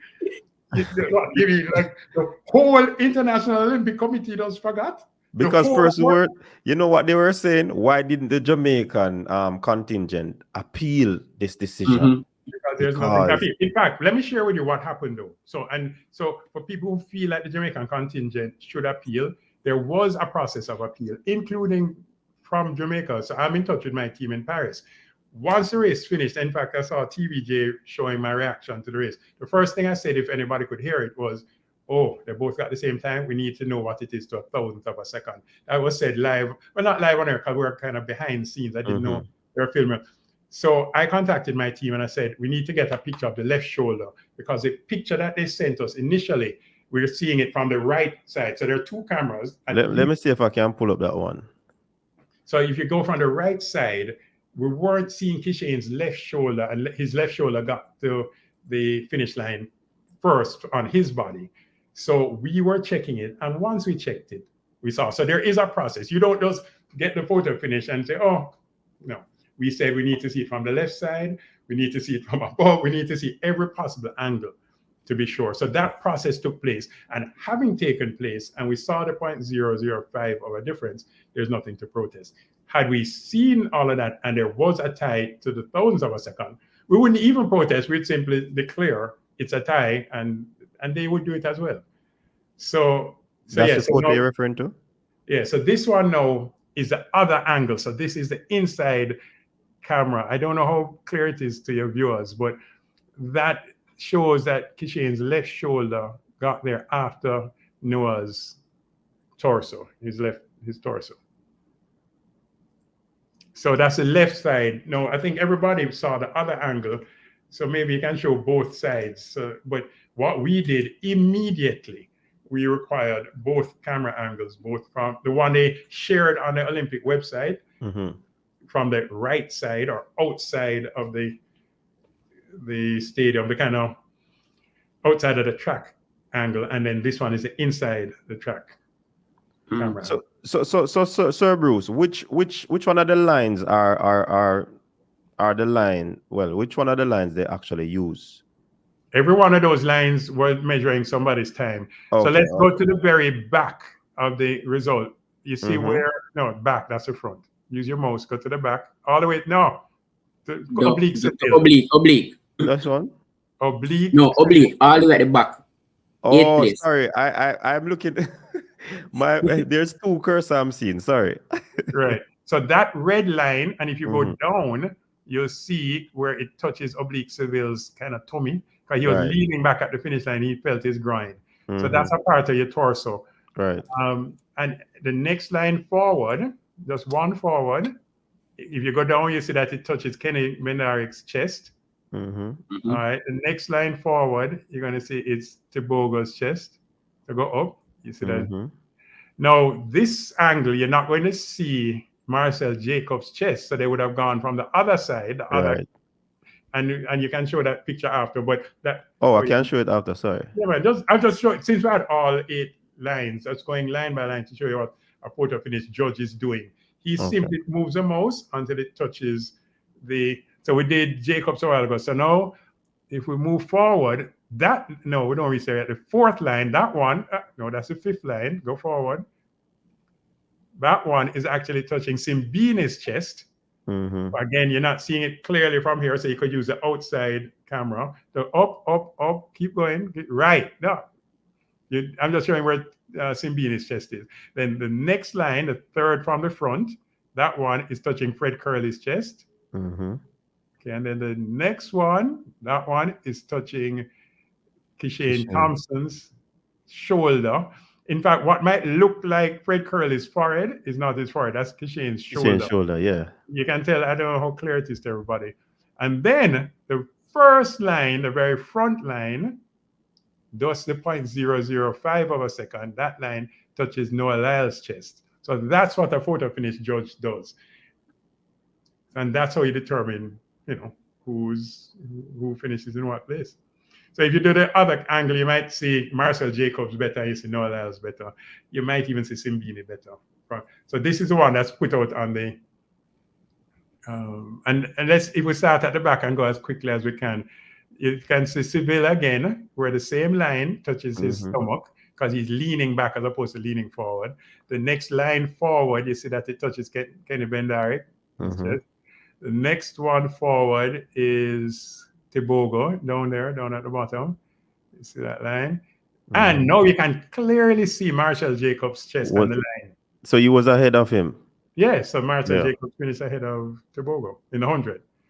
Yeah. Then, look at this one. You can see clearly Simbini's chest.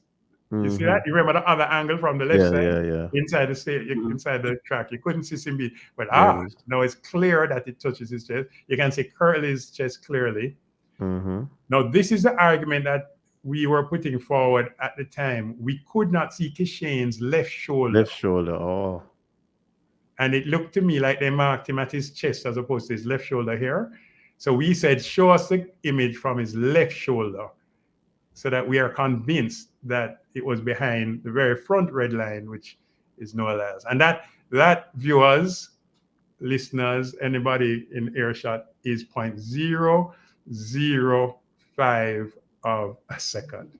And that's the difference between silver and gold. If they could not separate them, as Rule 21 said, then you keep it. But they could separate them. Somebody's asking if they can actually manipulate the lines. To put Noah Lyles first.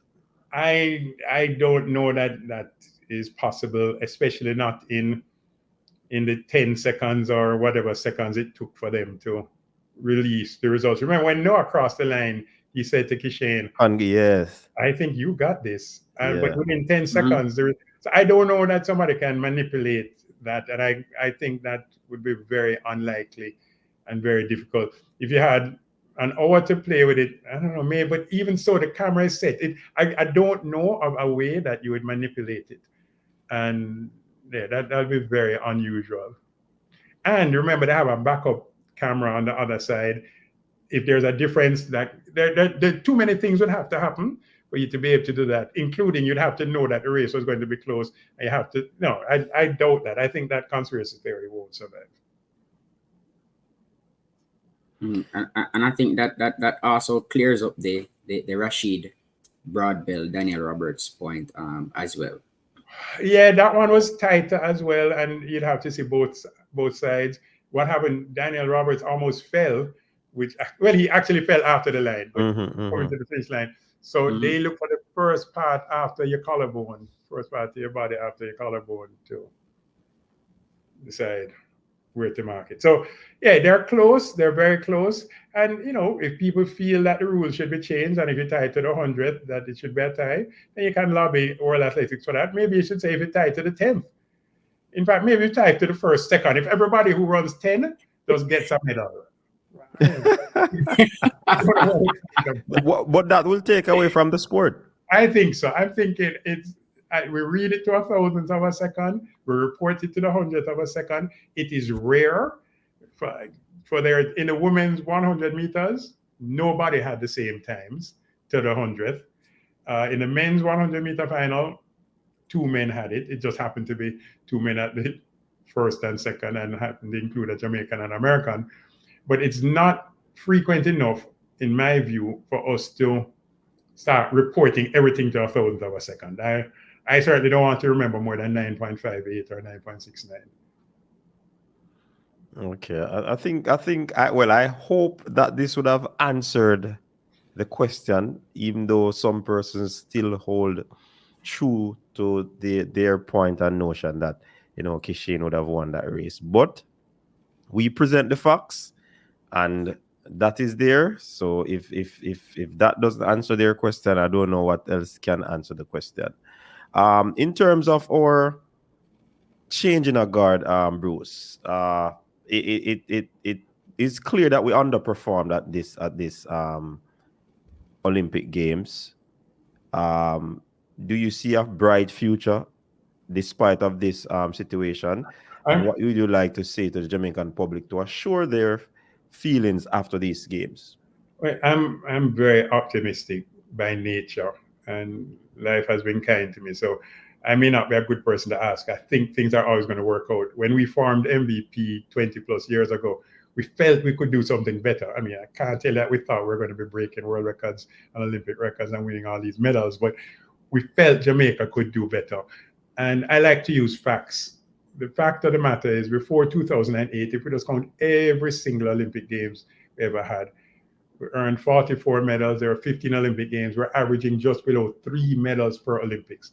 Interestingly, all 3 of those medals would have come from athletes who are living and training outside of Jamaica, because that was really the only option that they had if they wanted to do their craft. And this included Arthur Wint, who was living in the UK at the time, Dr. Arthur Wint, who won our first ever medal. So we were averaging 3 medals, and those 3 medals came from overseas athletes. I did a TEDx talk in 2010, 2011. I did a TEDx talk, and I pointed out that the contribution from the international athletes, meaning Jamaican athletes living outside of Jamaica, will remain at 3. Anybody want to guess? I guess I can only hear your voices. Do you want to guess how many of the 6 medals you won, how many were earned by Jamaican athletes living overseas? Fabian, that's a throw up in the air, easy, hit it out of the park. They're going count? No, man, that's 3, man. 3. Just guess. It's 3, I told you. 3, yeah. Roger Campbell lives and trains outside of Jamaica. Roger.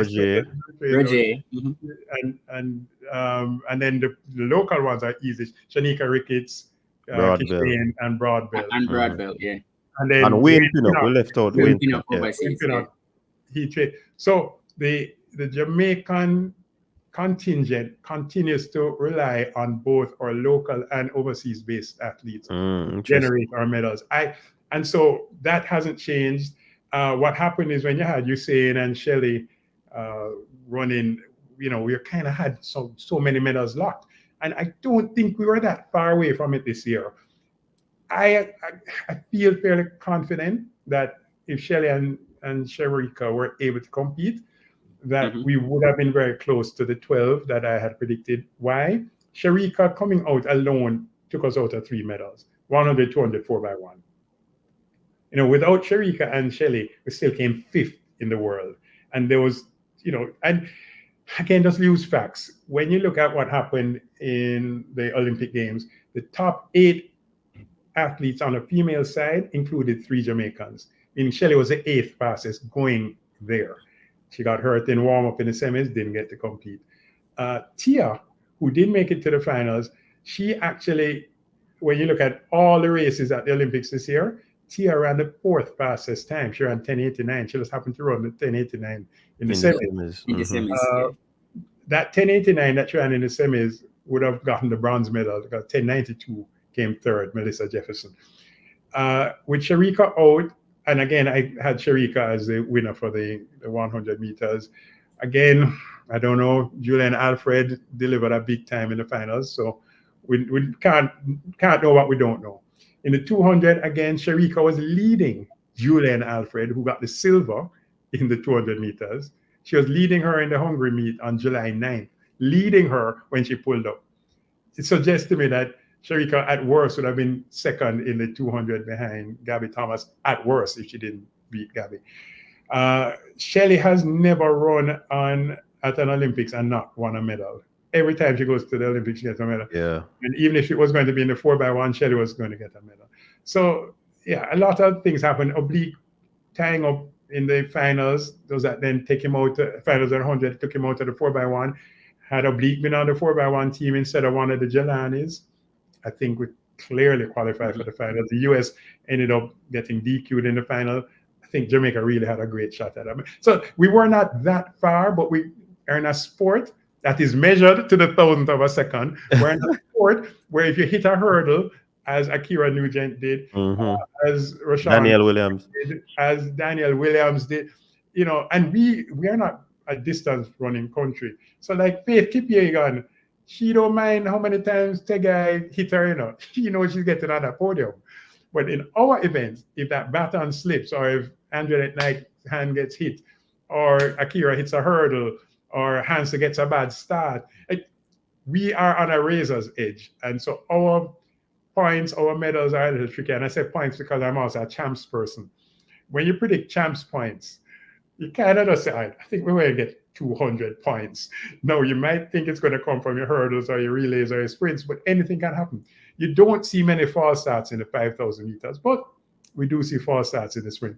So Jamaica is relying on sprinters, hurdlers, relay runners for the majority of our medals, and those are the riskiest medals in the sport. In the field events, how many chances do you get? Or coach, you don't like when I ask questions. Are you prefer when I just present? No, man, ask questions. No, man, go ahead, man. How many chances you get to get it right in a field event? You get 3 chances. 3 chances plus 3. At least 3, because if you're in the top. Yeah, yes. Oh, your first throw. In fact, the girl from Germany, who I understand is originally from Nigeria, in the shot put, women's shot put, her first throw in the finals, she dropped. It was wet. She slipped and fell. But she was able to get up, do a safe throw, and keep moving right through the rounds till her final throw. She gets 20 meters. if you slip and fall, well, I guess with a repechage round, you get a chance. But if you slip and fall as Akira Nugent or Rashawn Clark or Malik James King, oh my God, you know, look, the places that we're looking for our best performances, you don't get a do-over when you're in a final. Whereas in the finals of the field events, you definitely get a do-over. Yeah, so I don't think facts are we got 6 medals, not 12 or not any other number. But we were so close on so many. But, you know, a miss is as good as a mile. All right.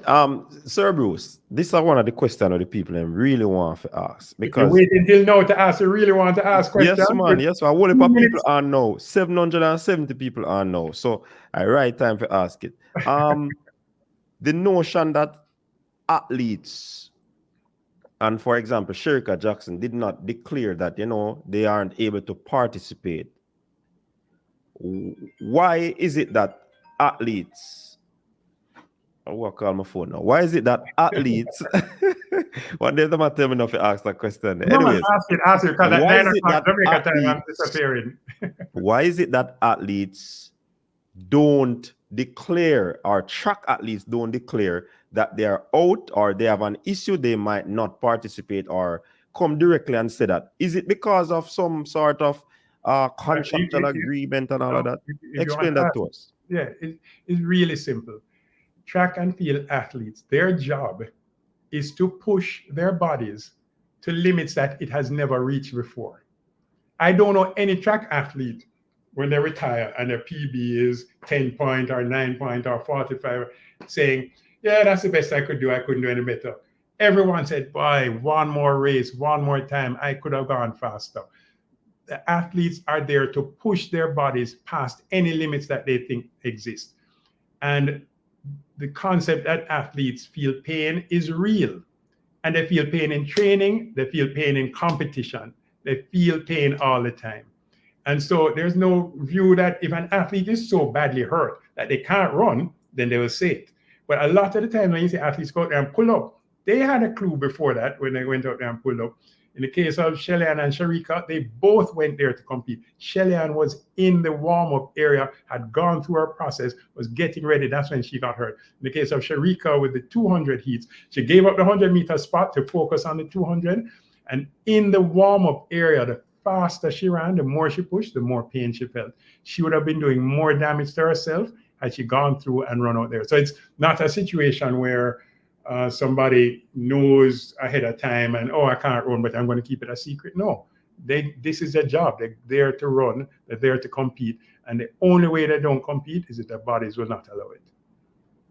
Okay. And persons still believe that Shelly-Ann Fraser-Pryce, it was a situation that she walked away from rather than she being hurt. Shelly's, no, that's such garbage though. So Shelly-Ann gets paid to run. For her to get paid, she needs to get to an Olympic final and win a medal. She doesn't get paid to DNS in a semi-final. They don't have, I've seen contracts. Nothing says, well, if you don't start in the semis, well, all right, we still pay. No, you get paid to run and win medals. That's what athletes get paid to do. So anybody who doesn't run, it's because they really cannot run. And that's why so many athletes put their bodies at risk because they know they want to get paid. And so they go and push their bodies probably where they shouldn't. And, you know, yeah, that's just a fact. So anybody would think that you get paid to do not start in a semi. No, that's not how it works in track and field. Right. So somebody is challenging in the comment section in the chat that you're not speaking truth. How do you deal with that? Tell me what, give an example. What? In terms of the athletes run with pain and they... Oh, and just look at the athletes at the end of the race, though. Don't take my word for it. When you see them dropping on the track, yeah, they're in pain. They're out of breath. They feel pain. Even after 100 meters. And I'm not talking about Noah Lyles and his 200 after. I'm talking about, just look at the videos. People finish the race. Even winners sometimes. Sometimes the winners are able to celebrate because they're so excited and adrenaline. But almost everybody else behind them is on the track. Even in the sprints, they push their bodies to the limit.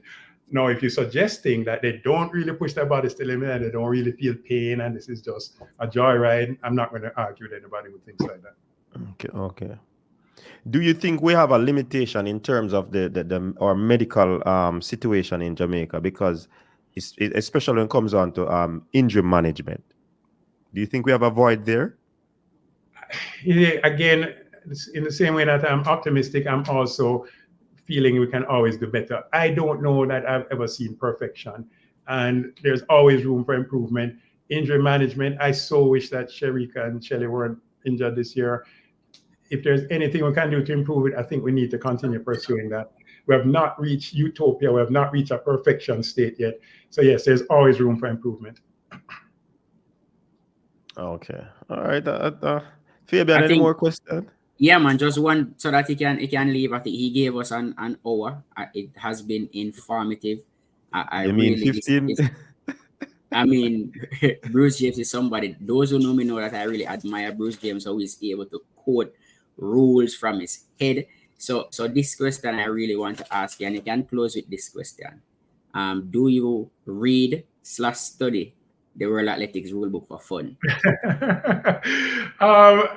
Maybe this will give you a clue. Always beside him. Yeah, it's close to me. Or maybe this one will give you another clue. I don't know if you can see this one. Yeah, I happen to love the sport, and so it kind of comes easy to me, and I enjoy reading it, and I serve the sport as well. As I mentioned, world-class athletics, MVP, and I really want good for Jamaica, and I want good for the sport. And yeah, if there's any ways I can contribute, and I feel that a better informed person is what's required, not to speculate, not to do anything, but to be fully informed. That's why I read the rules. That's why I do all I can to help lift the standard of sport in Jamaica and internationally. All right, I said that was the final question, but somebody texted me a question, and I saw one in the comment section, so I'm going to join both of them. How important do you see sports psychologists, and do you believe that Jamaica's track and field prowess? I was having a debate with one of my friends on his channel about Jamaica overachieving per capita. How do you answer those two questions? All right. So yeah, it's your whole body that gets across the line, and part of your body is your head and your mind, and yeah, you need both. You can't have one and not the other to be your very best. So certainly at the MVP Track and Field Club, we know that the mental side of the preparation is critical, and so we have a lot of focus there. And obviously the physical side is crucial as well, so we do both. And then, yeah, that's just reality. It's both. It's not the brightest or the best mentally prepared person who wins, or the fittest person who wins. It's the person with the best combination. The per capita one, no. Oh, per capita, it sounds good because we're a small country, but the reality is what the rules say is every country must send their best 3. Thank you. And so, yeah, it kind of, yes. I mean, it sounds nice. When it's a little Jamaica, 3 million people, and big US, 350 million people. But the US was kind of restricted to just their best 3. Just exactly. Our best 3. Hey, thank you very much, Sir Bruce. Thank you very much. No, there's a question on the. Hold on, you remember, I'm not getting paid for this interview. Yeah, man, I know, but these are called super chats. So. Do you believe the poor sleeping condition took a toll on the athletes, causing poor performance? I'm not an excuse person at all. Any day you hear me making an excuse, I said it. Jamaica underperformed. I'm not going to blame the weather and the lack of air conditioning. Should the administration have done better? Absolutely. But everybody knew that there's going to be hot conditions. Summer in Europe is brutal. Terrible. Mm-hmm. So prepare. That's what the administration is there for. And not all Jamaican athletes suffered, because some clubs prepared and had their athletes covered in terms of ventilation and so on. But yeah, I'm not an excuse person. And some people talk about the rain before a race. I just find that the rain falls on everybody, or the temperature, or the length of time before the men's 100 started. Mm-hmm. I mean, that was a really, really long thing, but everybody was out there the kind of same length of time. It's not like Kishane was out there longer than somebody else. So we don't do the excuse thing. At least we don't do it very well. Is it that you don't like aircraft? Because we don't know if have you ever traveled with the national team before? I'm not a member of the national team, but I'm leaving the island for Europe this weekend to join the team. So I'll be in Europe starting this weekend. Okay. But I was at the Doha World Championship and I got a lot of flack from people who watch TV because apparently they seem to think that I do a decent job on TV. So when I went to Doha World Champs, and I went to Doha for a couple of reasons. One, I'd never been to Doha. And so I really wanted to experience that. And it was a World Champs and you knew MVP was going to do really well. And I had a fabulous time there and I enjoyed it being in the stadium. But I was constantly, my phone battery was dying. People are like, we want you on TV, we want to hear you were missed. so it's like so what I've done, and I do enjoy what I do on TV as well. So what I tend to do is I work with TVJ if they ask me to, and then go up and join the team. Or I tend to go. So for example, I was at the Eugene Diamond League. So the meets before the national championship, I go to a couple of meets, a couple of Diamond League meets. And also it's a lot more fun at the Diamond League than the Olympics. At the Olympic Games, the athletes are actually sequestered away in a Olympic Village and you have precious little access to them. Whereas at the Diamond League, we're in the same hotel with the athletes and the coaches and the managers and the agents, and we're eating together, drinking together. So it's a different vibe at the Diamond League. The Diamond League is definitely a lot more fun for me. But I do enjoy traveling, and I'll be in Europe for a couple of weeks. Okay. All right. Thank you very much for joining us. We appreciate you taking the time out. You're a busy man, have a lot to do. Yeah, you see, you have your books then beside you, so you know, so you're probably. But yeah, man, we appreciate you stopping by to share some of your wealth and knowledge with the audience here, and I'm certain that the persons appreciate it. Not everybody will be pleased, but people still think you skip on the question, which I thought I shut everything down.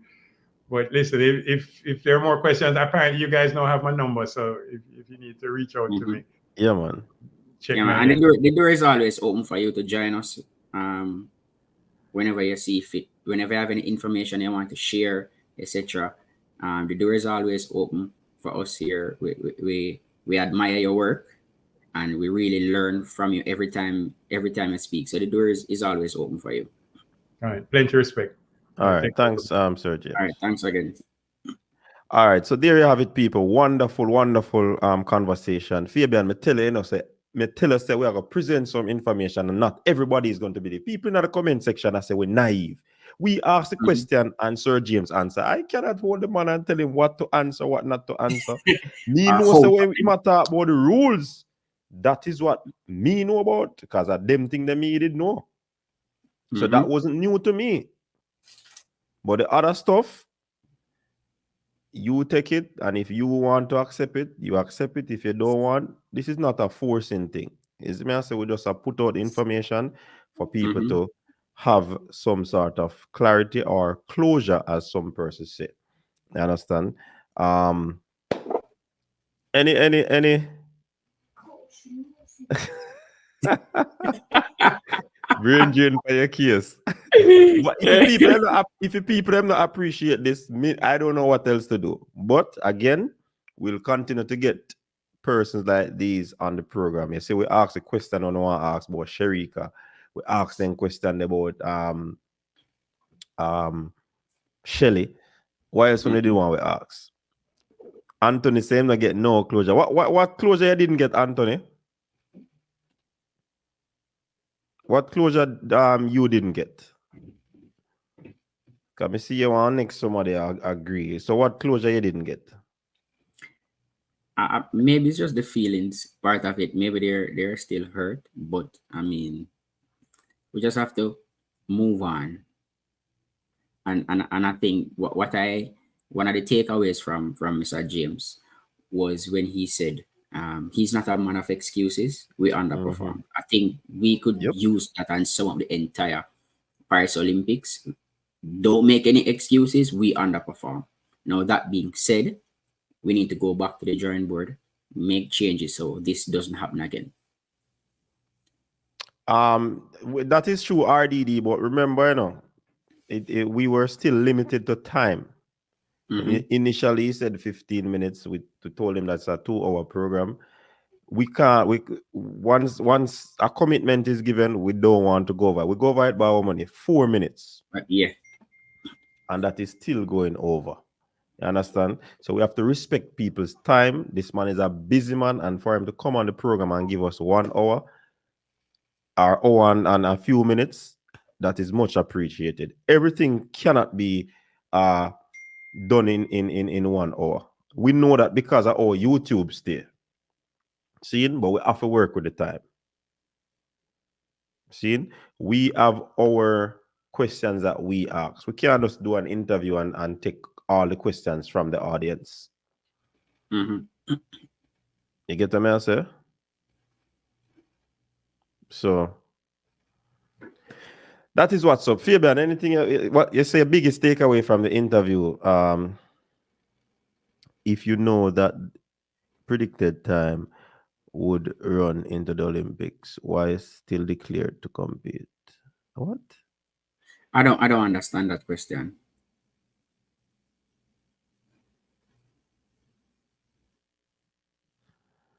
Which is the video now? Yeah, me see that video the David. Who will be your next guest? Me nah tell no man. I just see the thumbnail jump out. Because guess what? We always a plan ahead to try to get. RDD say if we take the questions, a lot of times the people say things and we listen and we'll put it together and see who is the best person to come on if that person is available to talk to you. Seeing? So we are trying to keep you guys informed in the loop on what is happening. You see me I say? And I think this was a wholesome discussion. It was robust and it was clear. It clear like mud. Next time I sponsor with the funds for 90 minutes. RDD, in the last time you say you got something there with Fabian, you know, and you know, do it. So yeah, that is a good point to make though. If we get sponsors to the show, we can pay the person. You know, Bruce said we're not paying him. Yes, and he gave us an hour and 4 minutes of his time. Exactly. So especially if we're gonna keep on people like these, we have to have sponsorship money for pay these people. We can't just carry on people every time, so and we don't have no money to give them. Don't think we'll make a bag of money from YouTube. Yeah, man, especially that Bruce is probably one of the most sought after analysts in track and field in Jamaica. And for him to give us an hour and 4 minutes, that is, I think that is excellent. That is more than enough from him. So big up to everyone. You know, we are working on that, to be honest. We are working on that one. That was supposed to happen before the Olympic Games, but it just never happened because all the things happen were on my end. So now that we're kind of, you know, a little bit more settled, we're going to see if we can jump back on that. See?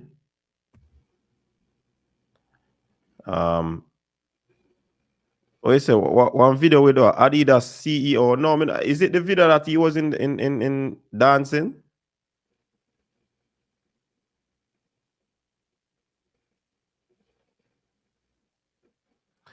You see the 4x1 team. When I say people only send 5, you just have 5 name athletes, but people could have anybody from the team could be a part of the 4x1. We have said that on several occasions.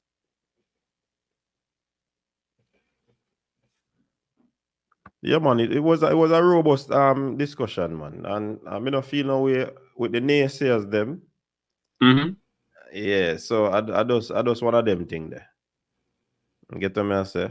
We are trying to put out quality content and keep you people in the loop, keep you people informed. So when you have 700 odd people on the live and probably 2 say this never make no sense, me not feel no way. That have 0 point something percent.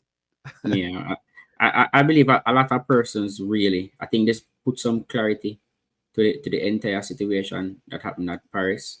And I mean, it was very, very informative. And as I said before, it's not every day that you can get Bruce James on YouTube to talk about track and field. All right, so we have to appreciate him giving us 1 hour. And remember, he's the president of MVP, just finished Olympics. They have Diamond League races to run, all of that, etc. So I think it was an informative live, and expect some more of this. Expect us to get other visitors, other sought after persons to come and share the knowledge with us. Yeah, man, definitely. You know what, true brain drain, you know what, you see all we're bridging the name. Shannon turned upon him and I said, nobody now look for no allies foot in no cleats. You know? Me laughed. The man will big him up. Shannon turned upon him. You get what me I say? So, anyways, me no business at a full fight still, you know. But them go and fight. Brain drain, you gonna keep track of that here. Anyways, people, this is where we put a lid on the show tonight. Thanks again for coming out. Thanks for being a good audience. You understand? I see a lot of people say them get clarity. I see a lot of persons say them understand, you know, oh, that picture have me sold and all of these things. This is what we want to do. We don't want to put out any information out there that is not true. And of course, sometimes I make some mistake. I'm not gonna say I'm the repository of all knowledge. Sometimes I make mistake because when the card go up Fabian, it look yellow to me. Yes. Probably on my eyesight. And everybody thought it was yellow to the point. We remember. No, but people in the comment section when I did the video still, you know, people in the comment section did I say green. I didn't respond to them because I yellow me see, and if a man say green, then me have to just back up. But you know, the point came out that the T whatever wasn't there, so it couldn't have been a yellow card. Have been yellow, yes. So that was what was the clarity that I got from it. Seeing? So big up to Sir Bruce James. And people, we're not afraid of knowledge, you know. We learn every day. And we have an open man in terms of being educated. You understand? So I'm always eager to learn, especially when it come on to sports, track and field. Yeah, man. And I will put clarity me get tonight. And a lot of things that I've been saying, it just, you know, regurgitate and rehashing in my thoughts. So, big up on yourself, people. Thanks again. Fabian, any final words? Just thanks to the people for coming on. I know a lot of persons were looking forward to this interview. A big interview. We have some more lined up. If you haven't subscribed as yet, make sure you subscribe. Send it to your friends, send it to your neighbor, your co-worker. Make sure that you subscribe to the Coach's Desk and expect some more big interviews. Yeah, man. And on push that video. Push that video. Make your real thing go. Is me I say? All right. So until next time, people, stay safe. Peace out. Your style and your flavor make the city rock. They must say the season come out with a bang. Coach Minzy, best round here. Remember that.